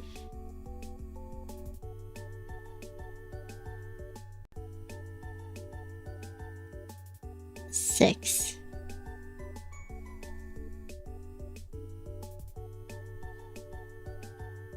And then next one is a double pin. 1.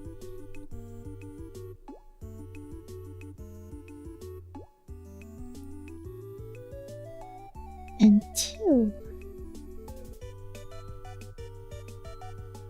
Okay.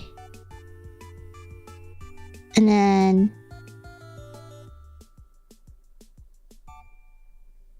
okay. So you knit those rabbit ears. Seems like the trickiest part of my small brain to see. Yeah. Like the whole thing is like, there's just so much. Yeah,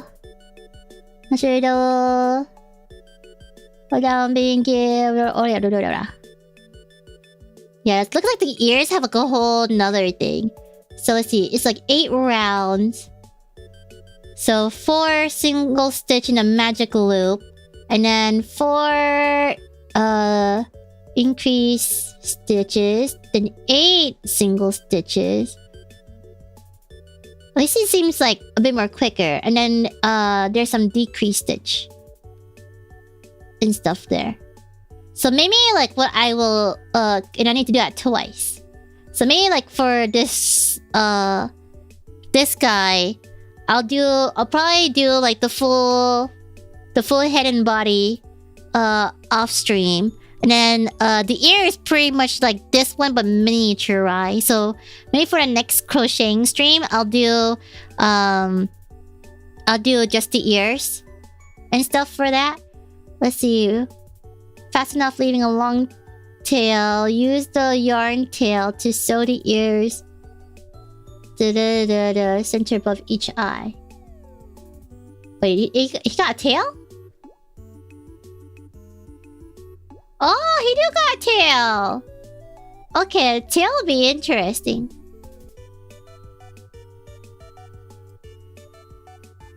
Let's see. Yeah. Okay. Nose, mouth.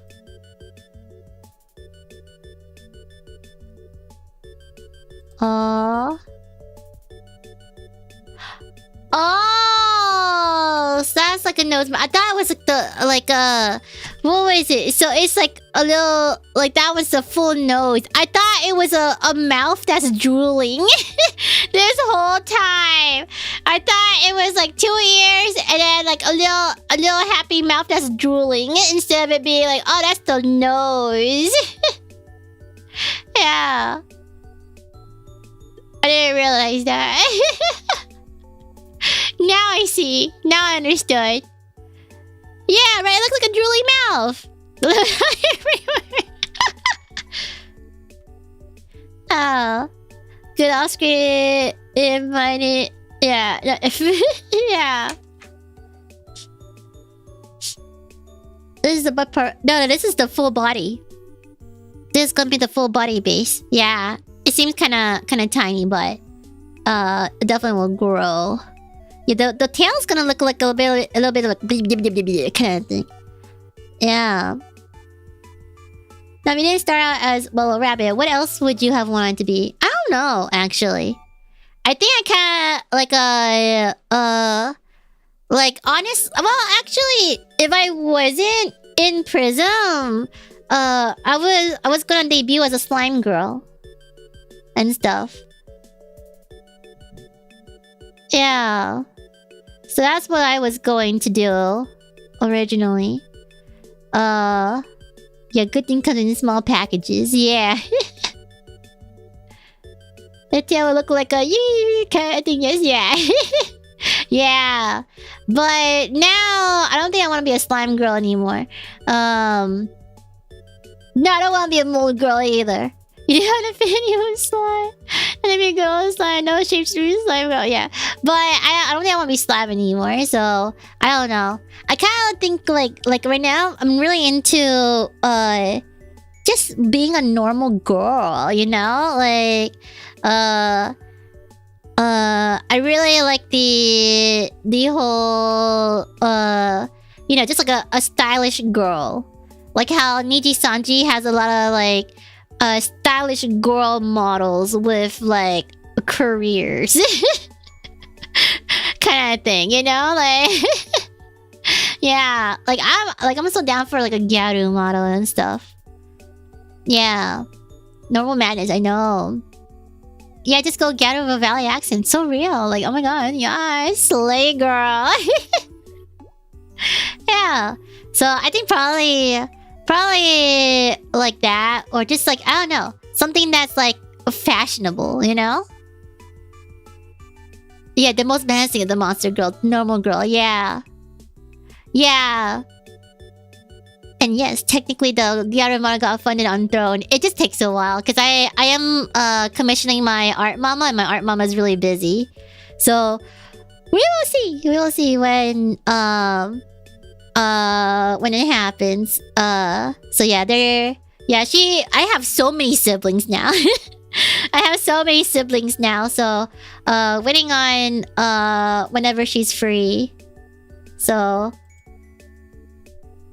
hopefully it'll be in due time. I'll probably like adjust my events accordingly depending on when. Will you keep the rabbit ear? No. Well, I'm gonna keep it as part of my lore so that, you know, all non with rabbit ears and stuff will be canon. But yeah, like I said, even though I really, really do like being a rabbit, and I feel like being a rabbit fits me, like, I just really hate being compared to other rabbit VTubers. It feels like I have no identity of my own. No matter what I do, I just get grouped up with other rabbit VTubers and stuff. But I am gonna keep the rabbit motif and stuff, though. Yeah. I just don't want to be considered as, like, a rabbit VTuber anymore. I remember that, yeah. Are you a non? Yeah. Unfortunately, not many people consider me as me. Especially for new people. It's kind of like, you know, there's so many large rabbit VTubers. Why do you want to look at, like, and then, like, and with all rabbit VTubers being the same, like, quote unquote, the same anyways, why do you want to look at the one that's, like, you know, super unknown on the side? Yeah, it was pretty rough back then, too, yeah. At least you aren't called a woman. Oh, I was. I was called the woman version of other VTubers before. I was called a discount version of other VTubers before. Even like super early on. Yeah. At least you haven't been compared. That's true. At least I haven't been compared to other Hollow girls recently too. Yeah. See, that's the issue. I was. And that's why I really want to change myself. You just don't tattoo a girl. Yeah. Yeah. But it's a good thing that her design is like really, really different. And personality is really, really different than Gura. But yeah. Yeah. I would have thought like a new outfit would have changed things too, but it ended up being like, you know, slightly still the same-ish, but not as bad. Not as bad as before. So, you know. Yeah, there's limited amount of animals in the world and only 255 value of RGB. Yeah, real. But yeah, you know, it is what it is. Maybe like certain things you might not like the changes of. I try my best to try to make it semi-familiar-ish in terms of like requests. But you know, I also want to like really change and not be like too similar or associated with like other VTubers. Yeah. Reject rabbit coat. What's a tardigrade? We asked me if you're a VTuber that is by chance a rabbit, not a rabbit VTuber. Thank you. Yeah, it's just unfortunate that like, you know, not many people consider that as well, unfortunately. Oh, water bears. That's interesting. Yeah. Yeah, but yeah, I don't think I like I don't know. I don't know if like in the future if I want to be associated with like an animal as a VTuber. If I have the choice at least, you know? Like but sometimes I do feel like unfortunately my personality can be very reminiscent of more animals. So so I feel like they're like if I do get into something, I feel like they will definitely make me into an animal or something like that. But for the most part, I'm kind of over it, you know? Like I'm pretty sure I was an animal because of, you know, that was the popular thing at the time, you know? It's popular to be an animal VTuber. So of course, they went for animal VTuber type of characters for the designs and stuff. So it was like a meta thing. But now there's like so many like crazy types of VTubers. Like yeah, they cover all types of kimono mimis. They cover all sorts of like spiritual beings, all different things. I feel like it's more rare to just be a person. Yeah, it is like it's more rare to just be a little guy, you know. And plus, like when you're just a little guy that happen to be something, they don't associate you with like all other little guys, you know? Because it's just like, well, humans gonna be just like every other human. Yeah. Then you're more of a cat than a rabbit. Luckily, there's no cat VTubers. So, yeah, it's not like there's any cat VTubers whatsoever. Okay, is it Nia? Like, did Nia... I forgot what Nia said. Did Nia said that she's gonna continue being a cat or no? I forgot. But yeah, I still didn't know when Favorite Project Girls. Aw, thank you. Yeah, I didn't think it would work, but Gloss proved me wrong. Yeah! Like, it's so cool, right? It feels like, I don't know, I love, the feeling of like, it feels more grounded, you know? Grounded, but still silly, and it works. Kind of thing. It's just like girls with jobs. I think she is. Oh. There's someone that went with Valora being a regular girl that just cosplays. True. Wait, hold on. What if we gender bend the little guy exclusive? Yeah, executives maybe? Yeah. Yeah, exactly. I just need to remove my ears, and I'm just a girl. I mean, I have regular ears anyway. I can technically do that right now, even just like erase all my ears and just be a regular girl. Yeah, that's true. There's like office ladies. Normies are not normal these days. They're pro tags. Yeah, but I kind of like being a side character. You know, I love characters that are not the main pro tag, because I feel like there's also a lot of people who could be pro tag, but I find beauty in side characters. You know, it's more fun to be a side character than being a main pro tag, because main pro tags kind of have like a similar air to them all. But while like a side character can have like, I feel has so much more life because they're less of a self-insert. Representation of my personality is probably EP old guy who likes money. Valid. So real. Yeah, like a headband, yeah. Oh yeah, wait, I forgot what I was doing. Oh, 6. It's gonna be 1, 2, 3, 4, 5, 6. Then 1, 2. Okay.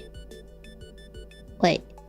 1, 2, 3, 4, 5, 6. 1, 2. And now I'm on to the singles. 1,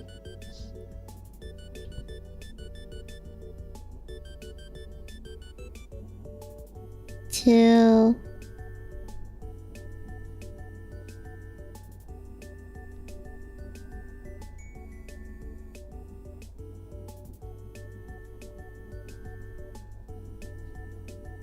3,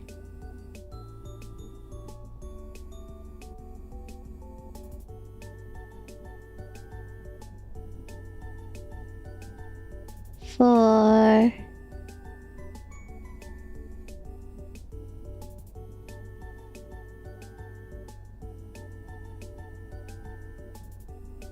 5.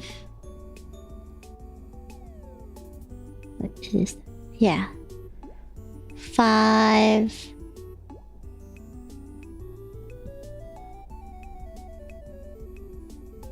6. And then 1, 2. Okay. 1.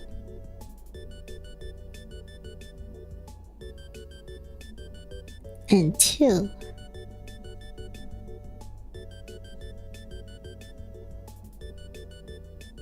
Okay.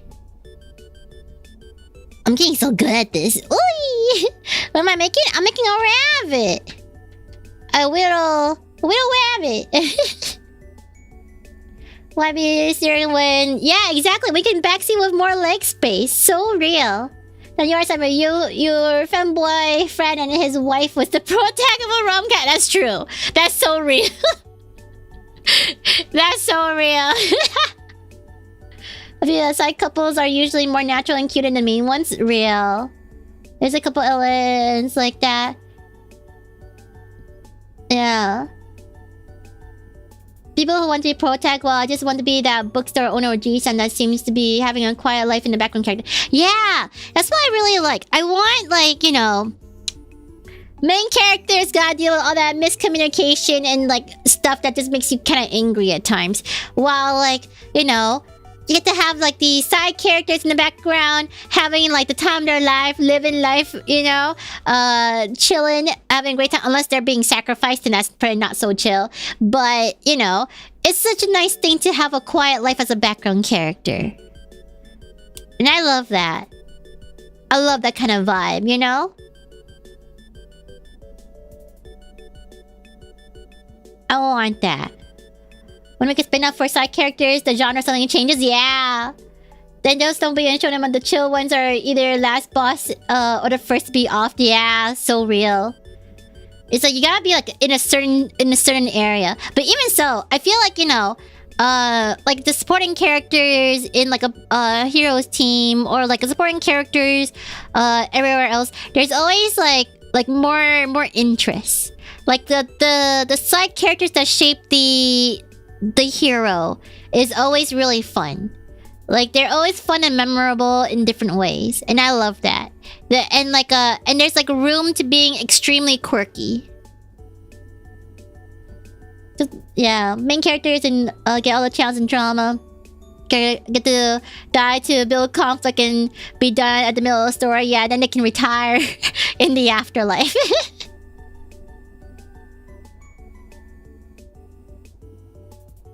But yeah. That's one of the community sims more than the pro tag. Yeah, exactly. So pro tag feels kind of bland, you know? One. Because, you know, the pro tag has to be a nice, slightly generic self-insert. 2. So that's why I really love, like, you know, how eccentric side characters can be. Because they're not restrained by that. Of course, there's like exceptions and stuff, and it's really refreshing when they have those exceptions for those main characters types. But still, I still stand by side characters are so fun. Like the main characters would not blossom as hard or not shine as much without the side characters helping them out. And I think that's the role that I really want to do. Like I don't want to be a main character. I just want to help the main character shine, kind of thing, you know? Kind of thing. Be eccentric enough to be memorable, but also like due to this influence, it also makes the main character even more wonderful or grow more. Yeah. Main character. Yeah, they also... Oh yeah. In JRPG analogy, the hyper DPS carry, he can shine without supporting buffs. Real! Exactly! That's why I love playing supporting character. Well, actually, no. Well, okay. Playing support is really, really fun. But I don't like playing like, you know, those anime version of support characters. But I love playing the MMO version of the support characters. Just don't stand out more than protag. That's the fastest way to be off by Arthur's. True. So real. So fucking real. Wait, let me I forgot where I was at. 1, 2, 3, 4, 5, 6. 1, 2. 1, 2, 3, 4, 5, 6. 1, 2. 1, 2, 3, 4, 5? 5? Am I at 5? 1, 2, 3, 4, 5, 6. 1, 2. 1, 2, 3, 4, 5, 6. 1, 2. 1, 2, 3, 4, 5. Okay, yeah. 5 and then 6.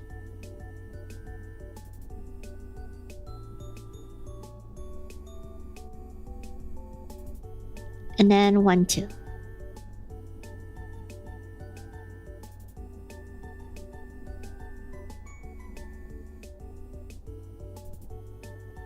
One. Whoop. 2. Okay.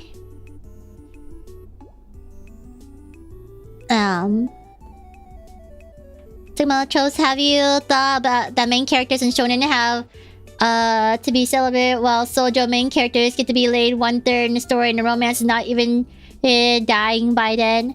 I don't know. Yeah, well, yeah, practically, because the focus of Shonen is the action, right? While the focus of Shoujo is the romance. And then and it takes forever to even get the hand to be held.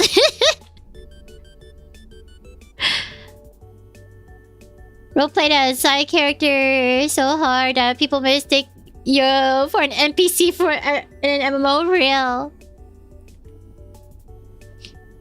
You don't know shopkeepers and MMOs that are strong is so real. Yeah.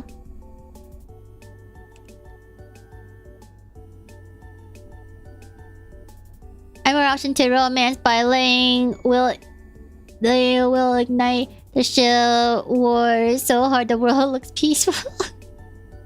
And they will ignite the ship wars. What are chapters in? And they only held hands. 200 chapters in and they finally kissed. Oh shit, where am I at? 1, 2, 3, 4, 5, 6. And then 1, 2. Okay. Cool. And then of course, it always have to end with them effing and having kids in the epilogue. That's the only way for shoujo mangas to end properly too. Because the readers gotta see how their kids will look like. 2.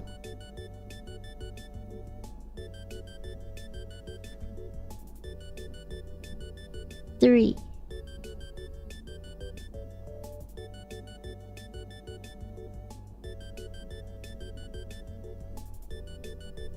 4.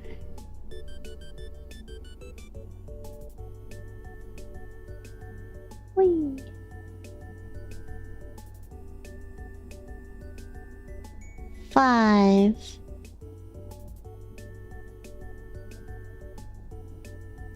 And then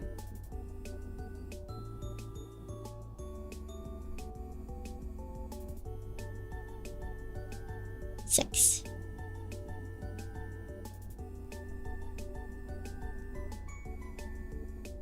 And then 2. 1. And 2. There we go.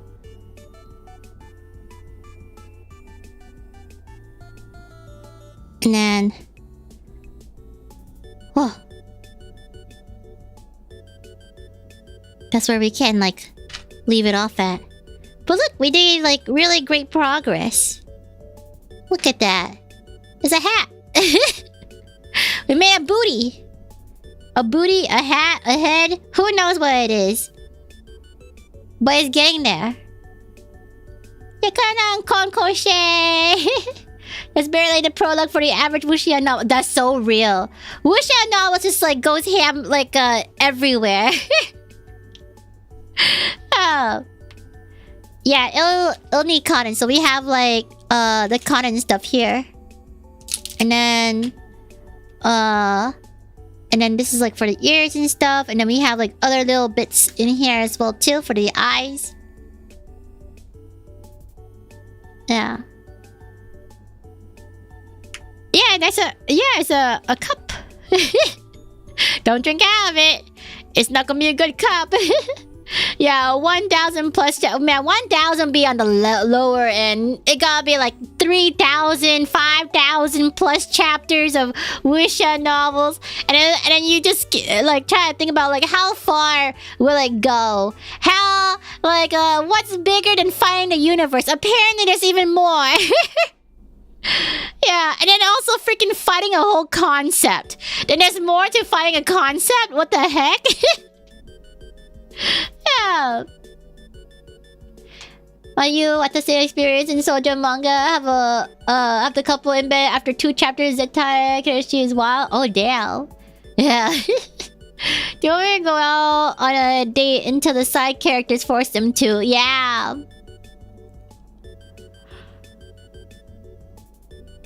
Huh. Yeah, has 4,700 chapters. Unfortunately, the author dies, so we'll never know how it ends. No! Yeah, power scaling goes wild. I love it. I freaking love it.